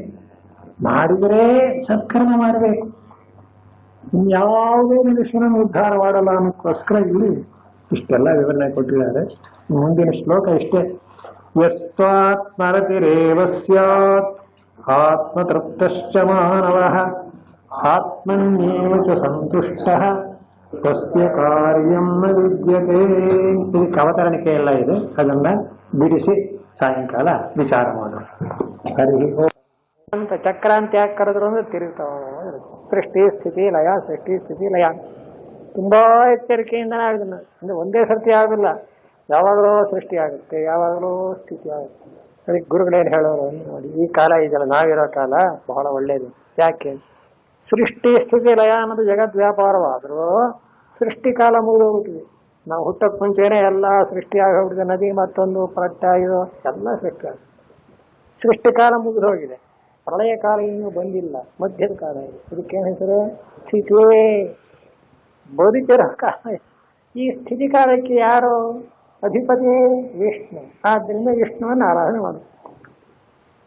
ರಾಮಾಯಣದ ಕೊನೆಯಲ್ಲಿ ಬಲಂ ವಿಷ್ಣು ಪ್ರವರ್ಧತ ವಾಲ್ಮೀಕಿ ಪ್ರವ್ಯಾಹರತ ವಿಶ್ರದ್ಧಂ ಬಲಂ ವಿಷ್ಣು ಪ್ರವರ್ಧತ ಅಂತ ಒಂದು ಶ್ಲೋಕ ಹೇಳ್ತಾರೆ. ಕೊನೆಯ ಶ್ಲೋಕ ವಾಲ್ಮೀಕಿ ರಾಮಾಯಣ. ಅರ್ಥ ಏನೋ ಅವ್ರು ಹೇಳ್ತಾರೆ. ವಿಶ್ರದ್ಧಂ ಅಂದ್ರೇನು? ಸಂಪೂರ್ಣವಾಗಿ ಶ್ರದ್ಧೆಯಿಂದ ನಂಬಿಕೆಯಿಂದ ಪ್ರವ್ಯಾಹರತ ಗಟ್ಟಿಯಾಗಿ ಹೇಳಿರಿ. ಏನಂತ? ಬಲಂ ವಿಷ್ಣು ಪ್ರವರ್ಧತ, ವಿಷ್ಣುವಿನ ಬಲ ಹೆಚ್ಚಲಿ. ಯಾಕೆ? ಸ್ಥಿತಿ ಕಾಲ. ಈಗೇನಿಲ್ಲ, ವಿಷ್ಣುವಿನ ಒಂದಾನೊಂದು ಅನುಗ್ರಹ ಎಲ್ಲಿವರೆಗೆ ಇರುತ್ತೋ ಅಲ್ಲಿವರೆಗೆ ಜಗತ್ತು ಸ್ಥಿತಿ ಏನಿದೆ. ಇದು ಪ್ರಳಯ ಕಾಲಕ್ಕೆ ಹೋಗಕ್ಕೆ ಸಾಧ್ಯ ಆಗಿಲ್ಲ. ಯಾವನ ಒಂದು ಪ್ರಳಯ ಮಾಡ್ತೀನಿ ಅವನೇ ಪ್ರಳಯವಾಗಬೇಕಷ್ಟೇ. ಪರಮಾತ್ಮನ ಇಚ್ಛೆ ಇರದೆ ಜಗತ್ ಸೃಷ್ಟಿ ಶೀಲೆಗಳಾಗಲ್ಲ. ಬ್ರಹ್ಮಸೂತ್ರವಾಕ್ಯ ಬರೀತಾರೆ, ಜ್ಞಾನಿಗೆಲ್ಲ ಶಕ್ತಿ ಇರುತ್ತೆ ಅಂದ್ರಲ್ಲ ಅಂತ ಅಲ್ಲಿ ಬರೋದು. ಜಗದ್ ವ್ಯಾಪಾರ ವರ್ಜ್ಯಂ ಅಂದ್ಬಿಟ್ರೆ ಮುಗಿದೇ ಹೋಯ್ತು. ಅಂದ್ರೆ ಎಲ್ಲ ಶಕ್ತಿ ಇದ್ರೂ ಅವನಿಗೆ ಜಗತ್ ಸೃಷ್ಟಿ ಸ್ಥಿತಿ ಲಯ ಮಾಡೋ ಸಾಮರ್ಥ್ಯ ಇಲ್ಲ, ಕೊಡೋಲ್ಲ ದೇವರು. ಅದು ಅವನದೇ ಅವನ ಕೆಲಸ. ಅವನು ಇಷ್ಟಪಟ್ಟರೆ ಮಾಡ್ಬೋದೇ ಹೊರತು ನಾವೇನು ಮಾಡೋ ಆಗಿಲ್ಲ. ಇದು ನಿಜವಾದರೆ ಆ ಪರಮಾತ್ಮನಲ್ಲಿ ನಾವು ವಿಶ್ವಾಸ ಇಡಬೇಕೋ ಬೇಡವೋ ಹೇಳಿ. ನಮ್ದು ಏನು ನಡೆಯುತ್ತೆ? ಇಂಗ್ಲೀಷಲ್ಲಿ ಕೂಡ ಮ್ಯಾನ್ ಪ್ರಪೋಸಸ್ ಗಾಡ್, ಅವನ್ ಡಿಸ್ಪೋಸ್ ಮಾಡೋ, ನಮ್ಮ ಕೈಲೇನೂ ಆಗೋದಿಲ್ಲ. ಇಂಥ ಒಂದು ಜಗಚ್ಚಕ್ರವನ್ನ ನಿರ್ಣಯ ಮಾಡಿದ್ರೆ ಪ್ರಪಂಚ ನಡೆಯುವಂತೆ ಮಾಡಿರ್ಬೇಕ ಭಗವಂತ ಇದ್ದಾನಲ್ಲ, ಅವನ ಅಪ್ಪಣೆಯನ್ನ ನಾನು ವರ್ತಯತೆ ಯಾವನು ಅನುಸರಿಸುವುದಿಲ್ಲವೋ ಅಂದ್ರೆ ಭಗವಂತ ಏನು ಮಾಡ್ತಾನೆ? ಅದಕ್ಕೆ ಅವನು ಮಾಡೋ ವ್ಯವಸ್ಥೆ ಎಲ್ಲ ಮಾಡಿದ್ದಾನೆ. ತಪ್ಪಿದ್ರೆ ನೀವು ಶಿಕ್ಷೆಯಾಗಿ ನಾವೇನು ಮಾಡ? ಅದಕ್ಕೆ ಹೇಳ್ತಾರೆ, ಯಹ ಕರ್ಮಣ್ಯಧಿಕೃತ ಸನ್ನ, ತಾನು ಕರ್ಮದಲ್ಲಿ ಅಧಿಕಾರಿಯಾಗಿದ್ದೂ ಕೂಡ ಈ ಭಗವಂತನ ನೀತಿ ನಿಯಮಗಳನ್ನ ನಾನು ಒಪ್ಪೋದಿಲ್ಲ, ನಾನು ನಡೆಯೋದಿಲ್ಲ ಅಂದರೆ ಅಘಾಯುರಿಂದ್ರಿಯ ರಾಮ ಮೋಘಂ ಪಾರ್ಥ ಸಜೀವತೆ. ಇನ್ನೇನು ಬೈಬೇಕು ಹೇಳಿ? ನೋಡಕ್ಕೆ ಶ್ಲೋಕ ಗಂಭೀರವಾಗಿದೆ, ಅದರಲ್ಲಿರೋ ಲಕ್ಷಣಗಳನ್ನ ವಿಶೇಷಣಗಳನ್ನ. ಅಘಾಯು ಇಂದ್ರಿಯಾರಾಮ ಮೋಘಂ. ಅಘಾಯು ಅಂದ್ರೆ ನೋಡಿ, ಅಘಾಯು ಅಘಂ ಪಾಪಂ ಆಯು ಜೀವನಂ ಯಸ್ಯ ಸೋಯಂ ಅಘಾಯು ಅಂತ. ಪಾಪವೇ ಅವನ ಜೀವನ ಅಂತಾಯ್ತು. ಏನು ಬದುಕಿದ್ದೇನು ಪ್ರಯೋಜನ? ಬದುಕಿದ್ದು 4 ಜನ ಹತ್ರ ಒಳ್ಳೆಯವನು ಅನಿಸ್ಕೋಬೇಕು, ಪಾಪ ಏನಿಸ್ಕೋಬೇಕು. ಹಾಗೆ ಭಗವಂತನ ಒಂದಾನೊಂದು ನಿಯಮಗಳನ್ನು ಮೀರಿದವನು ಏನಾಗ್ತಾನೆ? ಪಾಪಿಯಾಗುತ್ತಾನೆ. ಅವನ ಜೀವನ ಅಘಾನ್, ವ್ಯರ್ಥ, ವೇಸ್ಟ್ ಅಂತ, ಏನೂ ಪ್ರಯೋಜನವಿಲ್ಲ. ಜೀವನದಲ್ಲಿ ಏನನ್ನೂ ಸಾಧಿಸಿದಂತೆ ಅಲ್ಲ ಅಂತಾಗತ್ತೆ.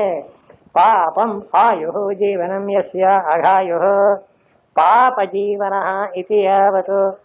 ಶಂಕರಾಚಾರ್ಯ ಹಾಗೆಲ್ಲ ಬೈಯಲ್ಲ, ಆದರೆ ತಡ್ಕೊಳಕ್ಕಾಗಲ್ಲ. ಈಗ ಪರಮಾತ್ಮನ ನಿಯಮಗಳನ್ನು ಮೀರಿ ನಾನಿರ್ತೇನೆ ಅಂದರೆ ಅವನು ಬದುಕಿದ್ದು ಏನು ಪ್ರಯೋಜನ? ಯಾತಕ್ಕಪ್ಪ? ಏನು ಮೋಢಂ. ಹೇ ಅರ್ಜುನ, ಹಾಗೆ ಹೇಳಬೇಕಾದ್ರೆ ಕೆಲವು ಸಲ ಒಂದು ಮಾತು ಹೇಳೋರು, ಬೈದು ಹೇಳೋನು ಬದುಕಕ್ಕೆ ಹೇಳ್ದ ಅಂತ. ಹೌದು, ತಪ್ಪು ಮಾಡೋದ್ಮೇಲೆ ಆ ತಪ್ಪನ್ನು ಹೇಳದೇ ಇದ್ರೆ ಆಗೋದೇ ಇಲ್ಲ. ಅಯ್ಯೋ ಏನು ತಿಳ್ಕೊಂಡ್ಬಿಡ್ತಾನೋ ಅಂದ್ರೆ ಅವನು ಹಾಳಾಗಿ ಹೋಗ್ತಾನೆ. ಅದರಿಂದ ಹೇಳಲೇಬೇಕು. ತಿಳಿದವನೇನು ಮಾಡಬೇಕು? ತಪ್ಪನ್ನು ತಪ್ಪು ಭಗವಂತ ಹೇಳ್ತಾ ಇದ್ದಾನೆ. ಅರ್ಜುನ ಭಗವಂತ ಎಷ್ಟು ಬಿಡಿಸಿ ಬಿಡಿಸಿ ಮನುಷ್ಯನ ಕರ್ಮ ಅಂತ ಅಧಿಕೃತೇನ ಕರ್ಮ ಕರ್ತವ್ಯ ಜಗತ್ಕೃತ್ಯವಕ್ಕೆ ಹೇಳಿ ಕರ್ಮ ಕಥಮತಿ ಇತ್ಯತೆ ಶ್ರೀಮದ್ಭಗವದ್ಗೀತೆಯ 3ನೇ ಅಧ್ಯಾಯ ಮಾಡ್ತಾ ಇದ್ದೇವೆ. ಇದು ಕರ್ಮಗಳ ಕುರಿತು ಈಗಾಗಲೇ ಕೃಷ್ಣ ಭಗವಂತನ ಕೆಲವು ಉಪದೇಶಗಳನ್ನು ಕೇಳಿದ್ದೇವೆ. ಬಹುಕಾಲ ಗ್ರಂಥಗಳ ಕಾನೂನು ಯಾವನ್ನು ಕೂಡ ನೀಡುವಾಗಲೇ ಕರ್ತವ್ಯ ಕರ್ಮವನ್ನು ಸುರಕ್ಷಿತವಾಗಿ ಮಾಡುವುದಕ್ಕೆ ನಮ್ಮ ವಿಚಾರಗಳಲ್ಲಿ ಈಗಾಗಲೇ ಕೆಲವು ನಿರ್ಸತ್ಯಗಳನ್ನು ಮೂಲವನ್ನು ಆಗುವಂತೆ ಹೇಳಿದ್ದಾನೆ. ಜೀವನವೇ ನಡೆಯುವುದು ನಿರಾಕರಣವಾಗಿದೆ. ಆದ್ದರಿಂದ ಜೀವನದ ಹೇತವಾಗಿರತಕ್ಕಂತಹ ಕರ್ಮ ಸಮಸ್ಯೆಯಾಗಿ ತಿಳಿದುಕೊಂಡಾಗ ಇಡೀ ಜಗತ್ತಿನ ಒಂದಾನಂದ ವ್ಯಾಪಾರಕ್ಕೇನು ನೀಡಲಾಗಿದೆ. ಇದಕ್ಕೋಸ್ಕರ ಏನಾದರೂ ಕರ್ಮ ನಿಂತುಕೊಂಡ್ರೆ ಎಷ್ಟೊಂದು ಬದಲಾಗುತ್ತೆ. ಜಗತ್ತೆಲ್ಲ ಈ ಒಂದು ಕರ್ಮ ಚಕ್ರದಲ್ಲೇ ನಡೆಯುತ್ತದೆ. ಜೊತೆಗೆ ಕರ್ಮದಲ್ಲಿ ಸಂಭವ ಯಾಕೆ ಇತರಗಳ ಕೂಡ ಒಂದು ಕರ್ಮ ಅಂತ ಆದಮೇಲೆ ನಾವೇನಾದರೂ ಹೆಸರಾಡಬೇಕು ಹೆಸರಂತ ಈ ಅರ್ಥದಲ್ಲಿ ಶಾಸ್ತ್ರೀಕರಣವಾಗಲಿ ಸ್ವಾಭಾವಿಕ ಕರ್ಮವಾಗಲಿ ಎರಡನ್ನೂ ಹೊಂದಿರುತ್ತದೆ. ಸ್ವಾಭಾವಿಕ ಕರ್ಮವನ್ನು ಹೆಸರಾಡುವುದು, ವೃತ್ತಗಳಿಗೆ ವ್ಯಾಪಾರ ಇದೆಲ್ಲ ಸ್ವಾಭಾವಿಕ ಪ್ರಾಣಿಗಳಿಗೆ ಎಲ್ಲರಿಗೂ ನಡೀತಾ ಇರತಕ್ಕಂಥದ್ದು. ಇದನ್ನು ಸ್ವಾಭಾವಿಕ ಕರ್ಮ ಅಂತ. ಶಾಸ್ತ್ರೀಯ ಕರ್ಮ ಅಂದರೆ ಮನುಷ್ಯನಿಗಾಗಿ ಹೇಳಿರ್ತಕ್ಕದ್ದು. ಶಾಸ್ತ್ರಗಳಿಂದ ಪಾಪಕರ್ಮ ಮಾಡಬಾರದು, ಪುಣ್ಯಕರ್ಮ ಮಾಡಬೇಕು, ಇದೆಲ್ಲ ಶಾಸ್ತ್ರೀಯಗಳು. ಈ ಜಗತ್ತಿನಲ್ಲಿ ಕರ್ಮ ಅನ್ನೋದು ಸಂಪೂರ್ಣವಾಗಿ ಜಗಚ್ಚಕ್ರ ಪ್ರವೃತ್ತಿ ಹೇಳಿ ಅಂತ ಹೇಳಿದ್ದ. ಜಗತ್ತು ವ್ಯಾಪಾರ ಮಾಡಬೇಕಾದ್ರೆ ಆ ಚಕ್ರ ತಿರುಗಬೇಕಾದ್ರೆ ಕರ್ಮವೇ ಇದಕ್ಕೆ ಮೂಲ ಅಂತ ಹೇಳಿ ಅರ್ಜುನನ್ನು ಕರ್ಮದಲ್ಲಿ ತೊಡಗಿಸುವುದೇ ಮುಖ್ಯವಾದ ಗುರಿ. ಮಾಡ್ಕೊಂಡು ಬೇಡ ಅಂತ ಕೊಟ್ಟಿದ್ದಾರೆ. ಸತ್ಯಂ ಕರ್ಮ ಅಂತ ಆ ಕರ್ಮ ಭಯಂಕರವಾಗಿದ್ದು ಇದನ್ನು ಯಾರು ಕರ್ಮ ಮಾಡಬೇಕು, ಕರ್ಮ ಮಾಡಿ ಸ್ವಲ್ಪ ಇದೆಯಾ ಅಂತ ಅರ್ಜುನ ಮಾಡಿದ ಪ್ರಶ್ನೆಗೆ ಭಗವಂತ ಈಗ ಆಗಲ್ಲ. ಕರ್ಮದ ಸ್ವಭಾವಗಳೇನು, ಅದರ ಫಲಿತಾಂಶಗಳೇನು, ಹಾಗೂ ಅದರ ಅವಶ್ಯಕತೆಗಳೇನು ಅದೆಲ್ಲ ಹೇಳಿದ ಸ್ವಾಭಾವಿಕ ಕರ್ಮವಾಗಲಿ ಆತ್ಮ ಕರ್ಮವಾಗಲಿ ಅನಿವಾರ್ಯ ಯಾರು ಸತ್ಯಕ್ಕೆ ಬಿಟ್ಟು ಅದನ್ನು ಮಾಡುವುದರಿಂದ ಈ ಅರ್ಥದಲ್ಲಿ ಸ್ವಲ್ಪ ಮುಂದುವರೆದು ಹೋಗುವಂತೆ ಹೇಳ್ತಾನೆ. ಅಧಿಕೃತಗಳ ಕರ್ಮಕರ್ತವ್ಯಂತ ಭಾಷ್ಯಕಾರರು ಸಂಬಂಧ ಹೇಳ್ತಾರೆ. ಯಾರು ಕರ್ಮಕ್ಕೆ ಅರ್ಹನಾಗಿದ್ದಾನೆ ಅಧಿಕೃತ ಅರ್ಹತೆ ಇಲ್ಲ ಅನಂತ ಕಾಲ ಬೇಡ. ಕರ್ಮ ಮಾಡೋದಕ್ಕಂಥ ಎಲ್ಲ ಸರಿ ಇದ್ದು ಅವನು ಜೀವಂತನಾಗಿದ್ದಾಗ ಅವನ ಸರಿಯಾಗಿದ್ದಾನೆ. ಅಂಥ ಅವಶ್ಯವಾಗಿ ಕರ್ಮಗಳಿಗೆ ಕರ್ಮ ಹೇಳಿದ್ರೆ ಮಾಡಲೇಬೇಕು. ಕರ್ತವ್ಯ ಮಾಡಲೇಬೇಕು. ಜಗಚ್ಚಕ್ರ ಪ್ರವೃತ್ತಿ ಹೇಳಿ ಕರ್ಮ ವ್ಯಕ್ತಿ ಜಗತ್ತಿನಲ್ಲಿ ತಿರುಗಬೇಕಾದರೆ ಕರ್ಮವೇ ವ್ಯಾಪಾರ ಮಾಡುತ್ತದೆ. ಜಗತ್ತಿನಲ್ಲಿ ಚಕ್ರ ಅಂದ್ರೆ ಆ ಚಕ್ರಗಳಿಗೆ ತಿರುಗುತ್ತಾ ಇರಬೇಕು. ಅದನ್ನು ಗಡಿಯಾರ ಗಂಟೆ ಮಾಡಬೇಕು ಅಂದ್ರೆ ನಾವು ಯಾವಾಗ 26 ಗಂಟೆ ಮಾಡಿಕೊಳ್ಳಿ, ಗಡಿಯಾರ ಮಾತ್ರ ಏನಾಗಬೇಕು, ಅದಿರ್ತಕ್ಕಂಥ ಎಲ್ಲ ಚಕ್ರಗಳು ಕೂಡ ತಿರುಗ್ತಾ ಇರಬೇಕು. ಭಗವಂತನ ಸೃಷ್ಟಿಯಲ್ಲಿ ಚಮತ್ಕಾರ ಅಂದರೆ ಈ ಜಗತ್ತನ್ನು ಹಾಗೂ ಭಗವಂತ ಚಕ್ರವಂತ ಸದಾಕಾರವು ತಿರುಗುವ ಹಾಗಾಗಿದೆಯಾ. ಸೂರ್ಯಾಗುತ್ತೆ, ಸೂರ್ಯಾಸ್ತ ಆಗುತ್ತೆ, ಚಂದ್ರಾಗುತ್ತೆ, ಚಂದ್ರಾಸ್ತ ಆಗುತ್ತೆ, ಹಾಗಾಗುತ್ತೆ, ರಾತ್ರಿ ಆಗುತ್ತೆ. ಯಾವುದೇ ರೀತಿಯಾಗಿರ್ತಕ್ಕ ಒಂದು ಪಾತ್ರ ಇಲ್ಲ. ಭಗವಂತ ಒಂದು ವೈಜ್ಞಾನಿಗೆ ಅರ್ಥ ಮಾಡಿ ಹೇಳ್ತಾ ಇದ್ದಾನೆ.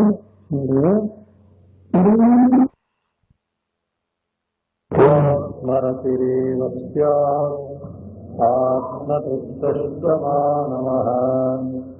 ಆತ್ಮನ್ಯೇವ ಚ ಸಂತುಷ್ಟಃ ತಸ್ಯ ಕಾರ್ಯಂ ನ ವಿದ್ಯತೆ.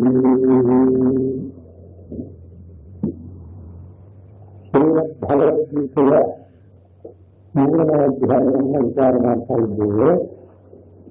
ಇದರಲ್ಲಿ ಅರ್ಜುನನಿಗೆ ಭಗವಂತ ಕರ್ಮವನ್ನು ಬಿಡಬಾರದು, ಅವಶ್ಯವಾಗಿ ಕರ್ಮವನ್ನು ಮಾಡಲೇಬೇಕು ಅನ್ನೋದಕ್ಕೆ ಅಭಿಪ್ರಾಯ ಕರ್ಮ ಕರ್ತವ್ಯ ಅಂತ ಹೇಳಿ, ಯಾರು ಕರ್ಮಕ್ಕೆ ಅರ್ಹನಾಗಿದ್ದನು ತನ್ನ ಯಾವ ಶಾಸ್ತ್ರೀಯವಾದಂಥ ಅವನಿಗೆ ಹೇಳಿರ್ತಕ್ಕಂಥ ಕರ್ಮಗಳನ್ನು ಮಾಡಲೇಬೇಕು. ಕರ್ತವ್ಯ ಎಷ್ಟು ತು ಅನ್ನೋದು ಆದರೆ ಇದುವರೆಗೆ ಹೇಳಿದ್ದೆಲ್ಲ ಒಂದಾನೊಂದು ಗುಂಪಿಗೆ ಸೇರಿದ್ರು. ಆದರೆ ಅಂದರೆ ಇದಕ್ಕಿಂತ ವಿಲಕ್ಷಣವಾಗಿರ್ತಕ್ಕಂಥ ಇನ್ನೊಂದು ಗುಂಪಿಗೆ ಸೇರಿದಂಥವರ ವಿಚಾರ. ಇದನ್ನೇ ಏನಂತಾರೋ ನಿವೃತ್ತಿ ಧರ್ಮ. ಮೊದಲೇ ಪೀಠಿಕೆಯಲ್ಲಿ ಭಗವತ್ಪಾದರು ತಿಳಿಸಿದ ಹಾಗೆ ಭಗವದ್ಗೀತೆಯಲ್ಲಿ ಪ್ರವೃತ್ತಿ ಧರ್ಮ ನಿವೃತ್ತಿ ಧರ್ಮ ಅಂತ ಎರಡನ್ನ ಬಿಡಿ ಬಿಡಿಯಾಗಿ ಹೇಳಿದ್ದಾರೆ. ಪ್ರವೃತ್ತಿ ಧರ್ಮ ಅಂದರೆ ಯಜ್ಞ, ದಾನ, ತಪಸ್ಸು ಮುಂತಾದಂಥ ಶಾಸ್ತ್ರೀಯವಾದ ಕರ್ಮಗಳನ್ನು ಆಯಾ ವರ್ಣಾಶ್ರಮ ಧರ್ಮದ ಚೌಕಟ್ಟಿಗೆ ಒಳಪಟ್ಟಂತೆ ಪ್ರತಿಯೊಬ್ಬನು ಅನುಷ್ಠಾನ ಮಾಡಬೇಕಾದ. ಬಹಳ ಮಟ್ಟಿಗೆ 199 ಜನ ಪ್ರವೃತ್ತಿ ಧರ್ಮಕ್ಕೆ ಒಳಪಡ್ತಾರೆ. ಆದರೆ ಅಪರೂಪವಾಗಿ ಒಬ್ಬೊಬ್ಬರು ಹಾಗಿರಲ್ಲ. ಯಾರವರು? ಅವರ ಜ್ಞಾನ ನಿಷ್ಠೆಯಲ್ಲಿ ನೆಲೆ ನಿಂತಿರತಕ್ಕಂಥ ಮಹನೀಯರು ಅಲ್ವೇ. 100 ಜನ ಶಿಷ್ಯರಿರಬಹುದು, ಗುರು ಮಾತ್ರ ಒಬ್ಬಿರ್ತಾನೆ. ಹಾಗೆ ಅಂಥ ಒಂದಾನೊಂದು ಯಾವ ನಿವೃತ್ತಿ ಧರ್ಮದ ಸ್ವರೂಪದಲ್ಲಿ ಸ್ವಭಾವದಲ್ಲಿ ನೆಲೆ ನಿಂತವರು ಇರ್ತಾರಲ್ಲ, ಅಂಥವರಿಗೆ ತಸ್ಯ ಕಾರ್ಯಂ ನ ವಿದ್ಯತೆ, ಮನೇನು ಮಾಡತಕ್ಕ ಅವಶ್ಯಕತೆ ಇಲ್ಲ. ಈ ವಿಷಯವನ್ನ ಸ್ವಲ್ಪ ವಿಸ್ತಾರವಾಗಿ ಭಗವತ್ಪಾದರು ತಮ್ಮ ಭಾಷ್ಯದಲ್ಲಿ ವ್ಯಾಖ್ಯಾನ ಮಾಡ್ತಾರೆ. ಅದಕ್ಕೆ ಮುಂಚೆ ಈ ಯಸ್ವಾತ್ಮರತಿರೇವಾನಿ ಶ್ಲೋಕ ಪ್ರಾರಂಭ ಆಗುವುದಕ್ಕೆ ಏನು ಸಂದರ್ಭ ಅಂತ ಪ್ರಕರಣ ಯಾವ ಕರ್ಮಯೋಗದ ವಿಷಯ ಆಗಿದ್ದರೂ ಯಾರಿಗೆ ಕರ್ಮಯೋಗ, ಯಾರಿಗೆ ನಿವೃತ್ತಿ ಧರ್ಮ ಅನ್ನೋದನ್ನ ವಿಂಗಡಿಸೋದಕ್ಕೋಸ್ಕರ ಒಂದೇ ಬಾರಿಗೆ ಭಗವಂತ ಯಸ್ವಾತ್ಮರತಿರೇವ ಅಂತ ಉಪದೇಶವನ್ನ ಪ್ರಾರಂಭ ಮಾಡಿದ್ದಾನಲ್ಲವೇ. ಹಾಗಾದ್ರೆ ಆ ಹಿಂದಿನ ಶ್ಲೋಕಕ್ಕೂ ಮುಂದಿನ ಶ್ಲೋಕಕ್ಕೂ ಸಂಬಂಧ ಏನು ಅನ್ನೋದನ್ನ ತೋರಿಸೋದಕ್ಕೋಸ್ಕರವಾಗಿ ಒಂದು ಅವತರಣಿಕೆಯನ್ನ ಭಗವತ್ಪಾದರು ಬರೀತಾರೆ. ಅದರ ಒಟ್ಟು ತಾತ್ಪರ್ಯವನ್ನ ಈಗ ವಿಚಾರ ಮಾಡಿ ಮುಂದಕ್ಕೆ ಹೋಗಿ. ಅವತರಣಿಕೆ ಹೀಗಿದೆ. ಏವಂ ಸ್ಥಿತೆ ಕಿಮೇವಂ ಪ್ರವರ್ತಿತಂ ಚಕ್ರಂ ಸರ್ವೇಣ ಅನುವರ್ತನೀಯಂ ಆಹೋಸ್ವಿತ ಪೂರ್ವೋಕ್ತ ಕರ್ಮಯೋಗಾನುಷ್ಠಾನ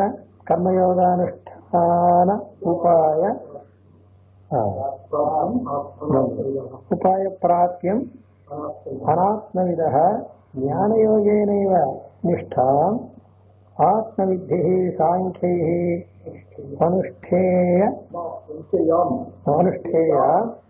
ಅಪ್ರಾಪ್ತೇನೈವ ಅಪ್ರಾಪ್ತೇನೈವ ಇತ್ಯೇವಮರ್ಥಂ ಅರ್ಜುನಸ್ಯ ಪ್ರಥಮಂ ಆಶಂಕ್ಯ ಅರ್ಜುನಸ್ಯ ಪ್ರಶ್ನಂ ಆಶಂಕ್ಯ. ಏನು ಸ್ವಲ್ಪ ಕಣ್ಣು ಸ್ತ್ರೀಯಾಗಿ ಕೆಲಸ ಮಾಡ್ತಾ ಇಲ್ಲ. ಪ್ರಶ್ನಂ ಆಶಂಕ್ಯ. ಈ ಭಾಷ್ಯಕಾರರ ಅಭಿಪ್ರಾಯವನ್ನು ಸ್ವಲ್ಪ ಮನಸ್ಸಿಗೆ ತಗೊಳ್ಳೋಣ.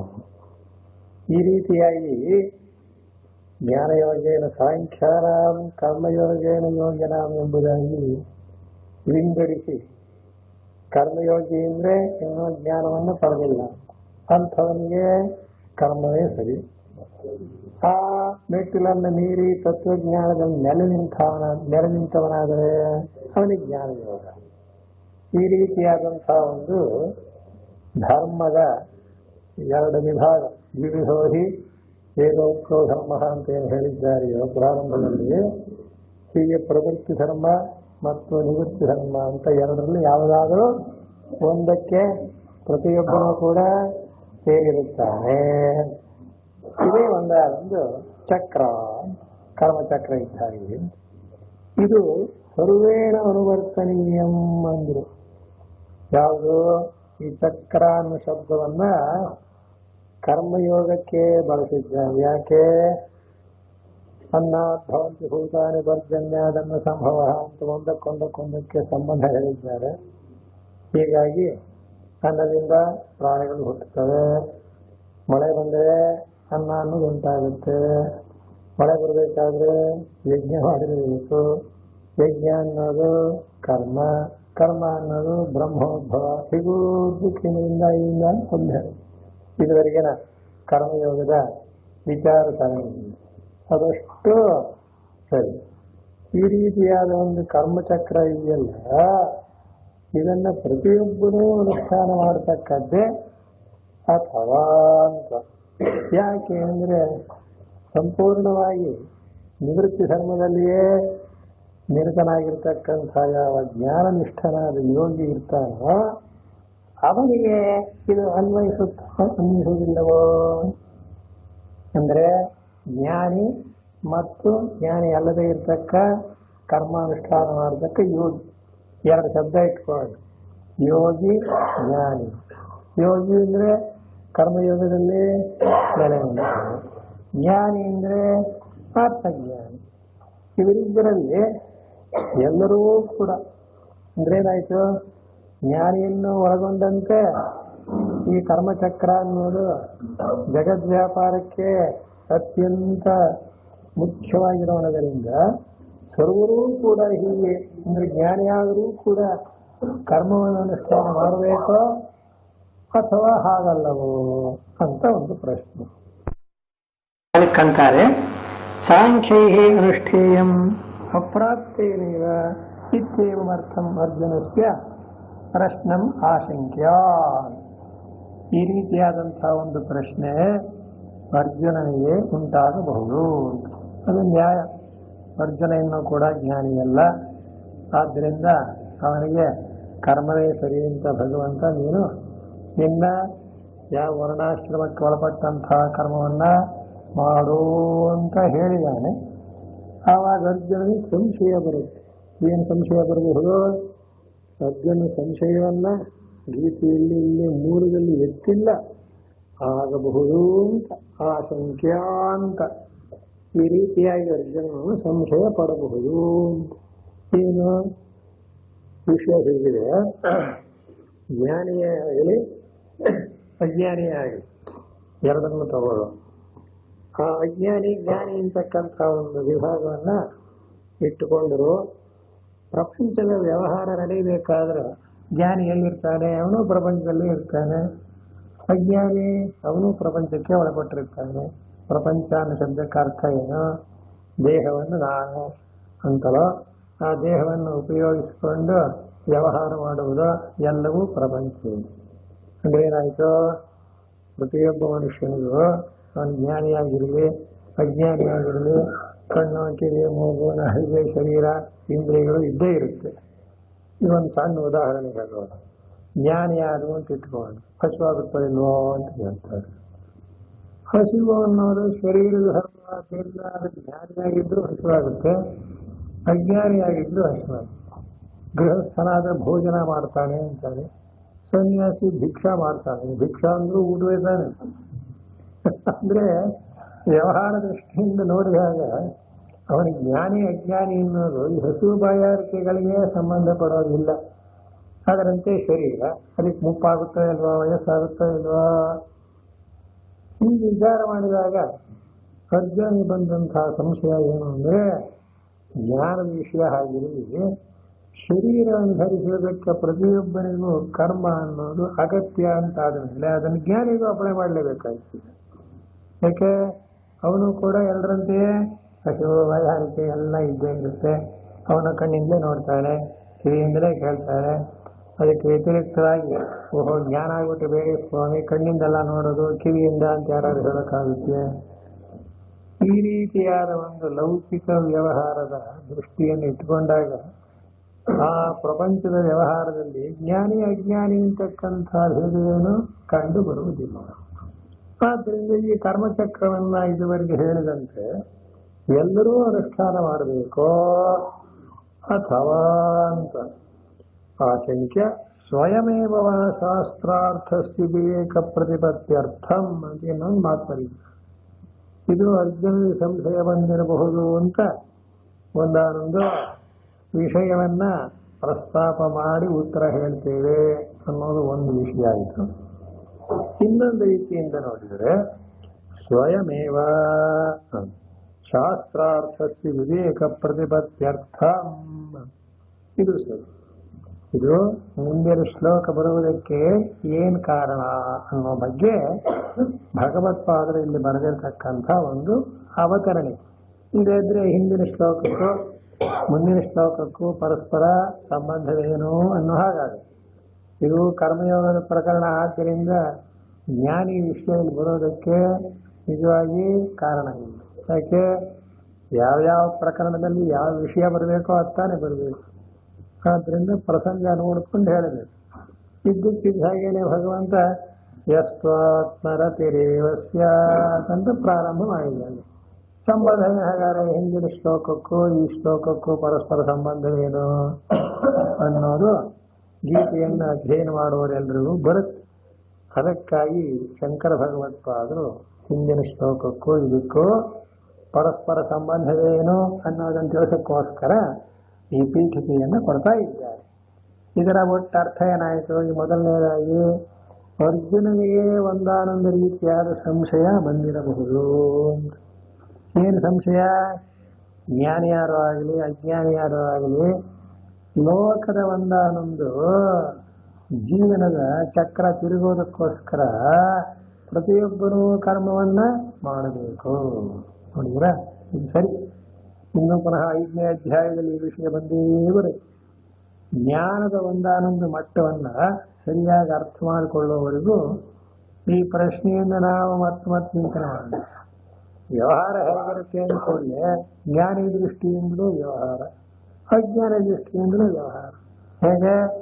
ಕಣ್ಣಿನಿಂದ ನೋಡ್ತಾನೆ.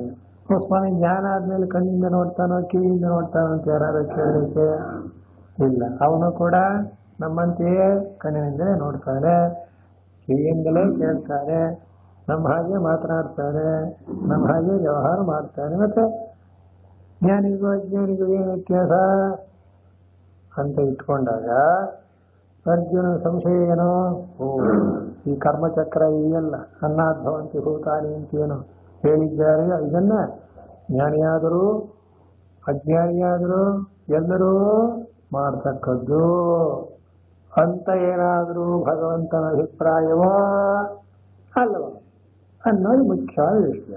ಇದು ಒಂದು ವಿವರಣೆ. ಇನ್ನೊಂದು ಹೇಳ್ತಾರೆ, ಸ್ವಯಮೇವ ಶಾಸ್ತ್ರಾರ್ಥಸ್ಯ ವಿವೇಕ ಪ್ರತಿಪತ್ತ್ಯರ್ಥ. ಇದು ಸ್ವಯಮೇವ ಅಂದ್ರೆ ಭಗವತ್ಪಾದರು ಬರೆಯೋ ಮಾತಿನ ಅಭಿಪ್ರಾಯ ಏನು ಅಂದ್ರೆ, ಉಪದೇಶ ಮಾಡ್ತಾ ಇರೋನು ಕೃಷ್ಣ ಭಗವಂತ. ನೋಡಿ, ಅಲ್ಲೇ ಒಂದು ದೊಡ್ಡ ಪ್ರಶ್ನೆ ಬರುತ್ತೆ. ಕೃಷ್ಣ ಭಗವಂತನನ್ನ ಗುರು ತಾನೇ ಅವನು. ಕೃಷ್ಣಂ ಒಂದೇ ಜಗದ್ಗುರು ಬಂದು ಉಪದೇಶ ಕೇಳ್ತಾ ಇರೋನು ಅರ್ಜುನ. ಇವರಿಬ್ಬರನ್ನೇ ಇಟ್ಕೊಳ್ಳೋಣ, ಚೆನ್ನಾಗಿ ಗೊತ್ತಾಗುತ್ತೆ. ಕೃಷ್ಣ ಭಗವಂತ ಅಂದ್ರೆ ಒಂದು ಸಾಕ್ಷಾತ್ ಪರಮಾತ್ಮನಾದ್ಮೇಲೆ ಅವನಿಗೆ ಕರ್ಮದ ಫಲ ಅಂತ ಏನಾದರೂ ಉಂಟೆ? ಸುಮ್ಮನೆ ಒಂದು ಪ್ರಶ್ನೆ ಹಾಕಿದರೆ ಏನೂ ಇಲ್ಲ. ಯಾಕೆ? ಅವನು ಸಾಕ್ಷಾತ್ ಭಗವಂತನೇ ಆಗಿದ್ದಾನೆ. ಅವನು ಯಾವುದೇ ಮುಂದೆ ಬರುತ್ತೆ, ನಮಾಂ ಕರ್ಮ ನಿಲಿಂಪಂತಿ ಅಂತ ಅವನೇ ಹೇಳು. ಅವನು ಯಾವ ಒಂದು ಮಾಡಿದ್ರಿಂದ ಪುಣ್ಯವೂ ಇಲ್ಲ, ಬಿಟ್ಟದ್ರಿಂದ ಪಾಪವೂ ಇಲ್ಲ. ಇದು ಒಂದು ಸ್ವರೂಪ ಅಂತ. ಆದ್ರಿಂದ ಜ್ಞಾನಿಯಾಗಲಿ ಪರಮಾತ್ಮನಾಗಲಿ ಬೇರೆ ಬೇರೆ ಅಲ್ಲ. ಜ್ಞಾನೀತು ಆತ್ಮೈವ ಮೇ ಮತಂ ಅಂತ. ಜ್ಞಾನಿ ಅಂದ್ರು ಬ್ರಹ್ಮ ಅಂದ್ರು ಒಂದೇ ಅನ್ನೋದು ವೇದಾಂತ ಸಿದ್ಧಾಂತ. ಆದ್ರಿಂದ ಈಗ ಭಗವಂತನನ್ನೇ ಒಂದೊಂದು ಗುರಿಯಾಗಿ ಇಟ್ಟುಕೊಂಡು ಮಾತನಾಡಿದ್ರು ಜ್ಞಾನಿಗೂ ಅಪ್ಪಳೆ ಆಗುತ್ತದೆ. ಆದ್ರಿಂದ ಒಂದೇ ಸೀಟ್ನಲ್ಲಿ ಜ್ಞಾನಿಯನ್ನು ಭಗವಂತನನ್ನು ಕೋರಿಸಲಿ, ಇನ್ನೊಂದು ಸೀಟ್ನಲ್ಲೇ ಅರ್ಜುನಂಥ ಯೋಗಿಯನ್ನು. ಇವರಿಬ್ಬರಿಗೆ ವ್ಯತ್ಯಾಸ ಇರೋಣದರಿಂದ ಈ ಕರ್ಮಚಕ್ರವನ್ನ ಪ್ರವರ್ತನೆ ಮಾಡತಕ್ಕ ಒಂದು ವಿಷಯದಲ್ಲಿ ಅಜ್ಞಾನಿ ಸರಿಯಾಯಿತು, ಅವನು ಮಾಡಲೇಬೇಕು ಅನ್ನೋ ಜ್ಞಾನಿ ಹೇಗೆ ಅವನು ಮಾಡಬೇಕೋ ಮಾಡಬಾರ್ದೋ ಅಂತ ಸಂಶಯ ಬಂದಾಗ ಸ್ವಯಮೇವ ಶಾಸ್ತ್ರಾರ್ಥಸ್ಯ ವಿವೇಕ ಪ್ರತಿಪತ್ತ್ಯರ್ಥಂ ಅಂತ ಭಗವತ್ಪಾದರು ಬರೆಯೋ ಮಾತು. ಅಂದ್ರೇನಾಯ್ತು? ಈ ರೀತಿಯಾಗಿ ಭಗವದ್ಗೀತೆಯನ್ನ ಕೇಳ್ತಕ್ಕವರಿಗೆ ಸಂಶಯ ಬರಬಹುದು. ಜ್ಞಾನ ಆಗ್ಬಿಡ್ತಪ್ಪ, ಜ್ಞಾನ ಆದ್ಮೇಲೆ ಮತ್ತೆ ಈ ವ್ಯವಹಾರ ಮಾಡಬೇಕೇ ಮಾಡಬಾರದೆ ಅನ್ನೋದೇ ದೊಡ್ಡ ಪ್ರಶ್ನೆ. ಇದು ಹಾಗಾಗಿ ಮತ್ತೆ ಇನ್ನೊಂದು 2-3 ಸಲ ಭಗವದ್ಗೀತೆಯಲ್ಲಿ ಇದನ್ನ ಮತ್ತೆ ಹೇಳ್ತಾ ಇರ್ತಾರೆ. ಇದು ನಿಜವಾಗಿಯೂ ಎಲ್ಲರಿಗೂ ಬರೋ ಸಂಶಯ. ಅನೇಕರಿಗೆ ಏನನ್ಸುತ್ತೆ, ಜ್ಞಾನ ಅಂದ್ರೆ ಏನೋ ಒಂದು ರೀತಿಯಾದಂಥ ಪರಿವರ್ತನೆಯನ್ನು ಅರ್ಥ ಮಾಡ್ಕೊಳ್ತಾರೆ. ಹಾಗಲ್ಲ, ಅಲ್ಲಿಯೇ ತಪ್ಪಾಗಿರೋದು. ಹಾಗೆ ಮನುಷ್ಯ ಆರೋಗ್ಯವಾಗಿರೋನು ಅನಾರೋಗ್ಯದಿಂದಿರೋನು ಅಂತಂದ ಹಾಗೆ ಏನು ಅಭಿಪ್ರಾಯವಲ್ಲ ಇಲ್ಲಿ. ಜ್ಞಾನ ಎಂಥದ್ದು ಅಂದ್ರೆ ಆ ಮಾನವನನ್ನ ವ್ಯವಹಾರದ ಏನು ಸ್ವರೂಪ ಇದೆಯೋ ಅದರಿಂದ ಪರಿವರ್ತನೆ ಮಾಡಲ್ಲ, ಅಂತಃಕರಣದ ಪರಿವರ್ತನೆಯಿಂದ ಆಗತಕ್ಕಂಥದ್ದು. ಇದನ್ನು ಸ್ವಲ್ಪ ನಾವು ಮನಸ್ಸು ತಗೊಳ್ಳಿ. ಯಾಕೆಂದ್ರೆ ಇನ್ನೂ ಹೀಗೆ ಕೇಳ್ಬೋದು ನಾವು, ಓಹೋ ಜ್ಞಾನ ಆಗಿಬಿಟ್ಟ ಮೇಲೆ ಕಣ್ಣಲ್ಲಿ ನೋಡಲ್ಲ ಅಂತ ಕಾಣುತ್ತೆ, ಕಿವಿಯಿಂದ ನೋಡ್ತಾರೆ, ಹೀಗೆಲ್ಲ ವಿಲಕ್ಷಣವಾದ ಅರ್ಥವನ್ನು ಮಾಡಿಬಿಟ್ರೆ ತಪ್ಪಾಗುತ್ತೆ. ಆದ್ದರಿಂದ ಜ್ಞಾನೇಂದ್ರು ಅಜ್ಞಾನೇಂದ್ರು ಮೇಲ್ನೋಟಕ್ಕೆ ಹೇಗೆ ಇರ್ತಾರೆ, ಅದರಲ್ಲಿ ಏನು ವ್ಯತ್ಯಾಸವಾಗೋದಿಲ್ಲ. ಆದ್ರಿಂದಲೇ ಅರ್ಜುನ ಸಂಶಯ ಬಂದಿರಬೇಕು. ಏನಂತ? ಈ ಕರ್ಮಚಕ್ರ ಪ್ರವರ್ತನೆಗೆ ಜ್ಞಾನಿಯೂ ಕೂಡ ಒಳಪಟ್ಟಿದ್ದಾನೆಯೋ ಅಥವಾ ಇಲ್ಲವೋ ಅನ್ನೋ ಪ್ರಶ್ನೆ. ಅದಕ್ಕೋಸ್ಕರ ಈ ಶಾಸ್ತ್ರಾರ್ಥವನ್ನ ನಿರ್ಧಾರ ಮಾಡಬೇಕು ಅಂತ ಭಗವಂತ ಏನ್ ಮಾಡ್ತಾನೆ? ಏತಂ ವೈತಮಾತ್ಮಾನಂ ವಿದಿತ್ವಾ ನಿವೃತ್ತ ಮಿಥ್ಯಾ ಜ್ಞಾನ ಸ್ವಂತಃ ಬ್ರಾಹ್ಮಣಾಃ ಮಿಥ್ಯಾ ಜ್ಞಾನವದ್ಭಿಃ ಅವಶ್ಯಂ ಕರ್ತವ್ಯೇಭ್ಯಃ ಪುತ್ರೇಷಣಾದಿಭ್ಯಃ ವ್ಯುತ್ಥಾಯ ಅಥ ಭಿಕ್ಷಾಚರ್ಯಂ ಶರೀರಸ್ಥಿತಿ ಮಾತ್ರ ಪ್ರಯುಕ್ತಂ ಚರಂತಿ. ಈ ವಾಕ್ಯ ಬೃಹದಾರಣ್ಯಕೋಪನಿಷತ್ತಿನಲ್ಲಿ ಇರತಕ್ಕಂಥ ವಾಕ್ಯ. ಅದನ್ನೇ ಹೋಗಿ ಬರೆದಿದ್ದಾರೆ. ಒಟ್ಟಿನಲ್ಲಿ ಏನಾಯಿತು, ಈಗ ಅಭಿಪ್ರಾಯವನ್ನು ಚೆನ್ನಾಗಿ ಮನಸ್ಸಿಗೆ ತಗೊಳ್ಳೋ. ಅಲ್ಲೇನು ಬರೀತಾರೆ ಅಂದರೆ, ಈಗ ಹಾಕಿದಂಥ ಪ್ರಶ್ನೆ ಒಳಗೆ ಜಗತ್ತಿನ ವ್ಯವಹಾರದ ದೃಷ್ಟಿಯಿಂದ ಜ್ಞಾನಿ ಅಜ್ಞಾನಿಯನ್ನು ಏನು ಬದಲಾವಣೆಯೋ ಯಾರಲ್ಲಿಯೂ ಕಂಡು ಬರುವುದಿಲ್ಲ. ಜ್ಞಾನ ಬಂದರೆ ಏನೋ ಬದಲಾವಣೆ ಆಗಿಬಿಡುತ್ತೆ ಎನ್ನುವ ಅರ್ಥವನ್ನು ಯಾರೂ ಮಾಡಬಾರದು. ಇರೋ 2 ಕೈ 4 ಕೈ ಆಗುತ್ತೆ ಅಂತ ಹೀಗೆಲ್ಲ ಅರ್ಥವಲ್ಲ. ಜ್ಞಾನಿ ಹೇಗಿರ್ತಾನ, ಅಜ್ಞಾನಿ ಹಾಗೆ ಮೇಲ್ನೋಟಕ್ಕೆ ಏನೇನು ಗೊತ್ತು. ಅದಕ್ಕೊಂದು ಉದಾಹರಣೆ ಹೇಳ. ಒಂದು ಫೋಟೋ ನೋಡ್ತೀನಿ, ಬಹಳ ಚೆನ್ನಾಗಿ ಕಾಣುತ್ತೆ. ಸ್ವಾಮಿ ಇವರು ವಿದ್ಯಾವಂತರು ಅವಿದ್ಯಾವಂತರು ಅಂದ್ರೆ ಫೋಟೋ ನೋಡಿ ಹೇಗೆ ಹೇಳೋದು? ಫೋಟೋ ಹೇಗಿರುತ್ತೆ? ಇನ್ನು ನೋಡಿದ್ರೆ ಅವಿದ್ಯಾವಂತರೇ ಒಳ್ಳೆ ಡ್ರೆಸ್ ಕಿಸ್ಕೊಂಡ್ಕೊಂಡು ಜೋರಾಗಿ ಹೋಗಿರ್ಬೇಕು. ಬಹಳ ದೊಡ್ಡ IAS ಆಫೀಸರ್ ಇರ್ಬೋದು, ಏನು ಬರದೇ ಇರ್ಬೋದು.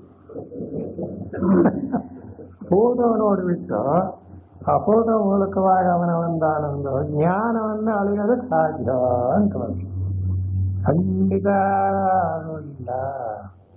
ಹಾಗೆಯೇ ವ್ಯವಹಾರದಲ್ಲಿ ಜ್ಞಾನಿ ಅಜ್ಞಾನಿ ಇಬ್ಬರನ್ನೂ ನಾವು ಎದುರೇ ನೋಡಿದ ಯಾವನ ಅಜ್ಞಾನಿ ಅಂತ ಹೆಂಗೆ ಪತ್ತೆ ಮಾಡೋದು?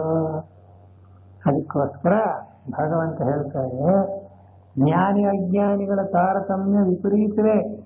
ಯಾಕೆ ಅವಿದ್ಯಾ ಅಂದ್ರೆ ಅವಿದ್ಯಾ ಅಂದ್ರೆ ದೂರಮೇತೆ ವಿಪರೀತೆ ವಿಶೋಚಿ ಅಂತ ಭಗವಂತ ಹೇಳ್ತಾರೆ. ಅಯ್ಯೋ ಏನಪ್ಪ, ಬ್ರಹ್ಮವಿದ್ಯೆ ಒಂದಾನೊಂದು ಅನುಭವ ಎಲ್ಲಿದೆ, ಸಂಸಾರದ ಒಂದು ಅನುಭವ ಎಲ್ಲಿದೆ, ಒಂದಕ್ಕೊಂದಕ್ಕೆ ಪೂರ್ವ ಪಶ್ಚಿಮ. ಅವಿದ್ಯಾಯ ಚ ವಿದ್ಯೇತಿ ಜ್ಞಾತ. ನೋಡಿ, ಈ ಪಾಯಿಂಟ್ ಅನ್ನ ಚೆನ್ನಾಗಿ ಮನನ ಮಾಡಬೇಕು. ಏನಂತ? ವಿದ್ಯಾ ಅವಿದ್ಯಾ ಅನ್ನೋದು ಯಾವ ವ್ಯಕ್ತಿಯಲ್ಲಿಯೂ ಕೂಡ ಅವನ ಒಂದು ಹೊರಗಿನ ಶರೀರದ ಮಟ್ಟದಿಂದ ಅಳೆಯೋದು ಸಾಧ್ಯವೇ ಇಲ್ಲ. ಆ ಜ್ಞಾನ ಏನಾಗಿದೆ, ಅವನವನ ಆತ್ಮಸ್ವರೂಪಕ್ಕೆ ಸೇರಿದ್ದಾದ್ರಿಂದ ಸ್ವಯಂ ವೇದ್ಯ. ವ್ಯವಹಾರದಲ್ಲೂ ಒಂದ್ಸಲ ಹೇಳ್ತಿರ್ತಾರೆ ಜನ, ಸ್ವಾಮಿ ನನ್ನ ಕಷ್ಟ ಯಾರು ಹೇಳ್ಕೊಳ್ಳಿ, ಯಾರಿಗೆ ಗೊತ್ತಾಗುತ್ತೆ? ಭಗವಂತನಿಗೆ. ಯಾಕೆ ನಮ್ಮೆದುರಿಗೆ ಹೇಳಿ ಅಂತ ಅವನು ಹೇಳಿಕೊಂಡ್ರೆ ನಮಗೆಲ್ಲ ಆಗುತ್ತೆ, ಕಷ್ಟ ಆಗುತ್ತೆ. ಎಷ್ಟು ಬೇಕಾದ್ರೂ ಕೇಳ್ಬೋದು, ಕೊನೆಯಲ್ಲಿ ಏನಂತೀವಿ, ಅಯ್ಯೋ ಪಾಪ ಮುಗಿದು ಹೋಯ್ತೆ. ಅಷ್ಟು ಕಷ್ಟವನ್ನು ಕೇಳಿದ್ದಕ್ಕೆ ಈ ಕೇಳಿದವನಿಗೆ ಏನಾದರೂ ಎಫೆಕ್ಟ್ ಆಯಿತು ಅಂತ ಇಲ್ಲ. ನೋಡಿದ್ರ, ಯಾವನು ಅನುಭವಿಸ್ತಾರ ಅವನಿಗೆ ಅನ್ನೋದು ಒಂದು ಅರ್ಥ. ಆದ್ದರಿಂದ ಏನಾಯಿತು, ಜ್ಞಾನದ ಸ್ವರೂಪ ಅನ್ನೋದು ಏನು ಒಂದು ಅಜ್ಞಾನಿಗೆ ಹೇಗೆ ಅದನ್ನು ತಿಳಿಸೋದು? ಖಂಡಿತ ಆಗಲ್ಲ. ಅದಕ್ಕೆ ಪರಮಹಂಸ ಒಂದು ಕಡೆ ಬರೀತಾರೆ, ನಮ್ಮ ಗುರುಗಳನ್ನೋರು, ಒಬ್ಬ ಮೂಕ ಮಾತಾಡಕ್ ಬರೋಲ್ಲ ಅವನಿಗೆ. ಅವನ ಬಾಯಿಗೆ ಯಾರೋ ಒಂದು ಸಕ್ಕರೆ ಹಾಕ್ಬಿಟ್ರು. ಈಗ ಅವನು ಸಕ್ಕರೆ ಸಿಹಿ ಆಯ್ತಾ ಇಲ್ವೋ ಅಂದ್ರೆ, ಸಕ್ಕರೆ ಸಿಹಿಯಾಗಿರೋದ್ರಿಂದ, ನಾಲಿಗೆ ಸರಿಯಾಗಿರೋದ್ರಿಂದ ಖಂಡಿತ ಸಿಹಿಯಾಗಿದೆ. ಅವನೇನಯ್ಯ ಸಕ್ಕರೆ ಹೇಗಿತ್ತು, ಸಿಹಿಯಾಗಿದೆ ಏನ್ರಿ ಮಾತು ಬರೋಲ್ಲ ಅವನಿಗೆ, ಅನುಭವ ಮಾತ್ರ. ಹಾಗೆ ಜ್ಞಾನ ಅಂತಕ್ಕಂಥದ್ದು ಅಂತಃಕರಣದಲ್ಲಿ ಉಂಟಾದಾಗ ಅವನ ಒಂದಾನೊಂದು ಅಂತಃಕರಣದ ಪರಿವರ್ತನೆಯನ್ನ ಶಬ್ದಗಳಿಂದ ಹೇಳೋದಕ್ಕೆ ಬರುವುದಿಲ್ಲ. ನೋಡಕ್ಕೆ ಜ್ಞಾನಿ ಅಜ್ಞಾನಿ ಅಂದ್ರೆ ಫೋಟೋ ಹೇಳಿದ್ದಲ್ಲ, ಗೊತ್ತಾಗದೇ ಇಲ್ಲ. ಅದಕ್ಕೋಸ್ಕರ ಗೀತಾಶಾಸ್ತ್ರಾರ್ಥ ಏನ್ ಮಾಡುತ್ತೆ, ಜ್ಞಾನಿಯ ಒಂದಾನೊಂದು ನಿಜ ಸ್ವರೂಪ ಅವನಿಗೆ ಗೊತ್ತು, ಒಪ್ಕೊಳ್ಳೋಣ. ಹಾಗಾದ್ರೆ ಅವನಿಗೆ ಕರ್ಮ ಉಂಟೆ ಅಂದ್ರೆ ಇಲ್ಲ, ಕರ್ಮದಿಂದ ನಿವೃತ್ತಿ ಆಯಿತು ಅಂದ್ರೆ ಅವನು ಎಲ್ಲರಂತೆಯೇ ಕರ್ಮ ಮಾಡಬಹುದು, ಅದು ಮುಂದೆ ಬರುತ್ತೆ. ಅದನ್ನು ಲೋಕ ಸಂಗ್ರಹ ಅಂತ ಹಿಂದೆನೂ ಭಗವಂತ ಹೇಳಿದ್ದೇನೆ. ಲೋಕ ಸಂಗ್ರಹ ಅಂದ್ರೇನು, ಅವನಿಗೆ ಅದರಿಂದ ಏನೋ ಫಲ ಇಲ್ಲ, ಅಥವಾ ಅವನದನ್ನ ಕಾಮದಿಂದ ಬಯಕೆಯಿಂದ ಉದ್ದೇಶವಾಗಿ ಸಂಕಲ್ಪಪೂರ್ವಕ ಮಾಡಲ್ಲ. ಅದ್ರ ಪಾಡಿ ಅದು ದೇಹದ ಧರ್ಮ ನಡ್ಕೊಂಡು ಹೋಗ್ತಾ ಇರುತ್ತೆ ಅಂತ ಅರ್ಥ. ಅಂದ್ರೆ ಅವನು ಕೂಡ ಉಸಿರಾಡಬಹುದು, ಮಾತಾಡಬಹುದು. 5ನೇ ಅಧ್ಯಾಯದಲ್ಲಿ ಮತ್ತೆಲ್ಲ ವಿಶೇಷವಾಗಿ ಬರುತ್ತೆ. ಪಶ್ಯನ್ ಶೃಣ್ವನ್ ಸ್ಪೃಶನ್ ಜಿಘ್ರನ್ ಅಂತ ಇವರು ಹೇಳ್ತಾರೆ. ಆಯ್ತು, ಹೀಗಿರೋಣದ್ರಿಂದ ಇಲ್ಲಿ ಒಂದೇ ತೀರ್ಮಾನ ಆಗಬೇಕಾದ್ದು, ಈ ಅಧ್ಯಾಯಕ್ಕೆಲ್ಲ ಮೂಲಭೂತವಾದಂತಹ ತಾತ್ಪರ್ಯ ಕರ್ಮಯೋಗ ಅಂತ ಹೇಳಿದ್ವಿ. ಕರ್ಮಯೋಗ ಯಾರಿಗೆ, ಕರ್ಮ ಮಾಡಬೇಕು ಅನ್ನೋದು ಯಾರಿಗೆ, ಅನಾತ್ಮಜ್ಞರಿಗೆ ಅಂತ. ಅದಕ್ಕೋಸ್ಕರ ಯಾವ ಜ್ಞಾನಿಯನ್ನ ಈ ಒಂದಾನೊಂದು ಕರ್ಮದ ಸ್ವರೂಪದಿಂದ ವಿಂಗಡಿಸಿ ಹೇಳಬೇಕಾಗಿದೆ, ಇದು ಪಾಯಿಂಟ್. ಅದಕ್ಕಾಗಿ ಆ ಬೃಹದಾರಣ್ಯಕ ವಾಕ್ಯವನ್ನು ಕೊಟ್ಟು, ಯಾರು ಮಿಥ್ಯಾಜ್ಞಾನವನ್ನ ಪೂರ್ಣವಾಗಿ ದಾಟಿರುತ್ತಾರೆಯೋ ಅಂಥವರಿಗೆ ಯಾವುದೇ ರೀತಿಯಾದಂತಹ ಕರ್ಮ ಬಂಧವು ಇರುವುದಿಲ್ಲ. ಅವರು ಕರ್ಮವನ್ನು ಮಾಡಲಿಲ್ಲ ಅಂತ ಪ್ರತ್ಯವಾಯ ಅನ್ನೋ ದೋಷವೂ ಇಲ್ಲ, ಮಾಡಿದಿರುವಂತ ಫಲವೂ ಬಿಡುವುದಿಲ್ಲ. ಮತ್ತೇನಾಗಿರ್ತಾನ ಅವನು, ತಸ್ಯ ಕಾರ್ಯಂ ನ ವಿದ್ಯತೆ. ಅದು ಹೇಳೋಕ್ಕೋಸ್ಕರ ನ ತೇಷಾಂ, ನೋಡಿ, ಆತ್ಮಜ್ಞಾನ ನಿಷ್ಠಾ ವ್ಯತಿರೇಕೇಣ ಅನ್ಯತ್ ಕಾರ್ಯವಸ್ತಿ. ಹಾಗೋ ಜ್ಞಾನವಾಗಿ ಬಿಡ್ತು ಅಂದ್ರೆ ಇನ್ನೇನು ಕರ್ಮ ಇಲ್ಲವೇ ಅಂದ್ರೆ ಕರ್ಮದ ಒಂದಾನೊಂದು ಚೌಕಟ್ಟನ್ನು ಮೀರಿ ಬಂದಿರ್ತಾರೆ ಇಂಥವರು. ಅದು ಒಂದೇ ಒಂದು ಅನುಸಂಧಾನ, ಏನು, ಆತ್ಮಜ್ಞಾನ ನಿಷ್ಠಾ ಅಂತ. ಸರ್ವ ದುಃಖ ವಿನಿರ್ಮುಕ್ತ ಚೈತನ್ಯಾತ್ಮಕೋಹಂ ಇತಿ ಬ್ರಹ್ಮವಿತ್ ಅವಗಚ್ಚತಿ ಅಂತ ಬ್ರಹ್ಮಸೂತ್ರ ಭಾಷೆಯಲ್ಲಿ ಶಂಕರಾಚಾರ್ಯ ಬರೆದಿದ್ದಾರೆ. ಅವನು ಹೇಗಿರ್ತಾನಪ್ಪ, ಅವನ ಅಂತಃಕರಣ ಅಂದ್ರೆ ಈ ಶರೀರೇಂದ್ರಿಯ ಮನೋಬುದ್ಧಿಗಳ ಯಾವ ಒಂದಾನೊಂದು ಸ್ವರೂಪವೂ ಅನುಭವವೂ ನಾನಲ್ಲ, ಸಕಲ ದುಃಖಗಳನ್ನು ಮೀರಿದ ಚೈತನ್ಯ ಸ್ವರೂಪನೇ ನಾನು ಎಂಬುದಾಗಿ ಆ ಬ್ರಹ್ಮಜ್ಞಾನಿ ಮೇಲೆ ನಿಂತಿರ್ತಾನೆ. ಇದನ್ನೇ ಬ್ರಹ್ಮನಿಷ್ಠೆ, ಆತ್ಮನಿಷ್ಠೆ ಅಂತ ಕರೀತಾರೆ. ಅಂಥವನಿಗೆ ಇನ್ಯಾವ ಶಾಸ್ತ್ರೀಯ ಕರ್ಮಗಳ ಅಥವಾ ಲೌಕಿಕ ಕರ್ಮಗಳ ಸಂಬಂಧ ಇರುವುದಿಲ್ಲ ಅಂತ ಹೇಳೋದಕ್ಕೋಸ್ಕರ ಪುತ್ರೇಷಣಾದಿಭ್ಯೋ ವ್ಯುತ್ಥಾಯ ಅಥ ಭಿಕ್ಷಾಚರ್ಯಂ ಶರೀರ ಸ್ಥಿತಿ ಮಾತ್ರ ಪ್ರಯತ್ನಂ ಅಂತ ಇದೊಂದು ವಿಷಯ ಸೇರಿಸ್ತದೆ. ಅಂದ್ರೆ ಏನೂ ಕರ್ಮವನ್ನೇ ಮಾಡೋದಿಲ್ಲ ಅಂದ್ರೆ ಅವನ ಒಂದು ಜೀವನ ಕ್ರಮ ಹೇಗೆ? ಹಾಗಾದ್ರೆ ಅನುಸರಿಸಲಾಗೋದಿಲ್ವೇ, ಭೋಜನ ಮಾಡಲ್ವೇ ಅಂತ ಯಾರಾದರೂ ಕೇಳಬಹುದು. ಅದಕ್ಕೆ ಒಂದು ವಿಶೇಷವಾದ ವಿಚಾರವಲ್ಲ. ಇಂಥವರನ್ನ ಜೀವನ್ಮುಕ್ತರು ಅಂತ ಕರೀತಾರೆ. ಆ ಜೀವನ್ಮುಕ್ತನ ವ್ಯವಹಾರ ಅಥವಾ ಅವನ ಸ್ವರೂಪ ಹೇಗಿರುತ್ತೆ ಅಂದ್ರೆ ಹೊರಗೆ ನೋಡೋರಿಗೆ ಮಾತ್ರ ಏನೋ ಇವನು ಕೂಡ ಎಲ್ಲರಂತೆಯೇ ಮಾಡ್ತಾನೆ ಅನ್ನೋ ಕಾಣುತ್ತೆ. ಆದ್ರೆ ಮುಂದೆ ಹೇಳ್ತಾರೆ 5ನೇ ಅಧ್ಯಾಯದಲ್ಲಿ ಆ ಜೀವನ್ಮುಕ್ತನಾದವನು ಕೂಡ ನಮ್ಮಂತೆಯೇ ಪಶ್ಯನ್ ಶರಣ್ವನ್ ಅಂತ ನೋಡೋದು, ಮುಟ್ಟೋದು, ಮೂಸೋದು ಅನ್ನೋ ವ್ಯವಹಾರ ಇರುತ್ತೆ. ಆಗ ಅವನ ದೃಷ್ಟಿಯಿಂದ ಇರಲ್ಲ, ಹೊರಗೆ ನೋಡೋದಕ್ಕಂಥ ಅವನ ದೃಷ್ಟಿಯಿಂದ ಇರುತ್ತದೆ. ಹೀಗಾಗಿ ನೈವ ಕಿಂಚಿತ್ ಕರೋಮಿ, ಅವನ ಒಂದು ಅಂತಃಕರಣವೆಲ್ಲ ಪೂರ್ಣವಾಗಿ ಆತ್ಮಸ್ವರೂಪದಲ್ಲಿ ಲಯವಾಗಿರೋಣದರಿಂದ ನಾನು ನಿಷ್ಕ್ರಿಯನಾದ ನಿತ್ಯ ಶುದ್ಧನಾದ ಪರಬ್ರಹ್ಮನೇ ತಾನು ಅಂತಕ್ಕ ಜ್ಞಾನದಲ್ಲಿ ನೆಲೆ ನಿಂತುಬಿಟ್ಟಿರ್ತಾನೆ.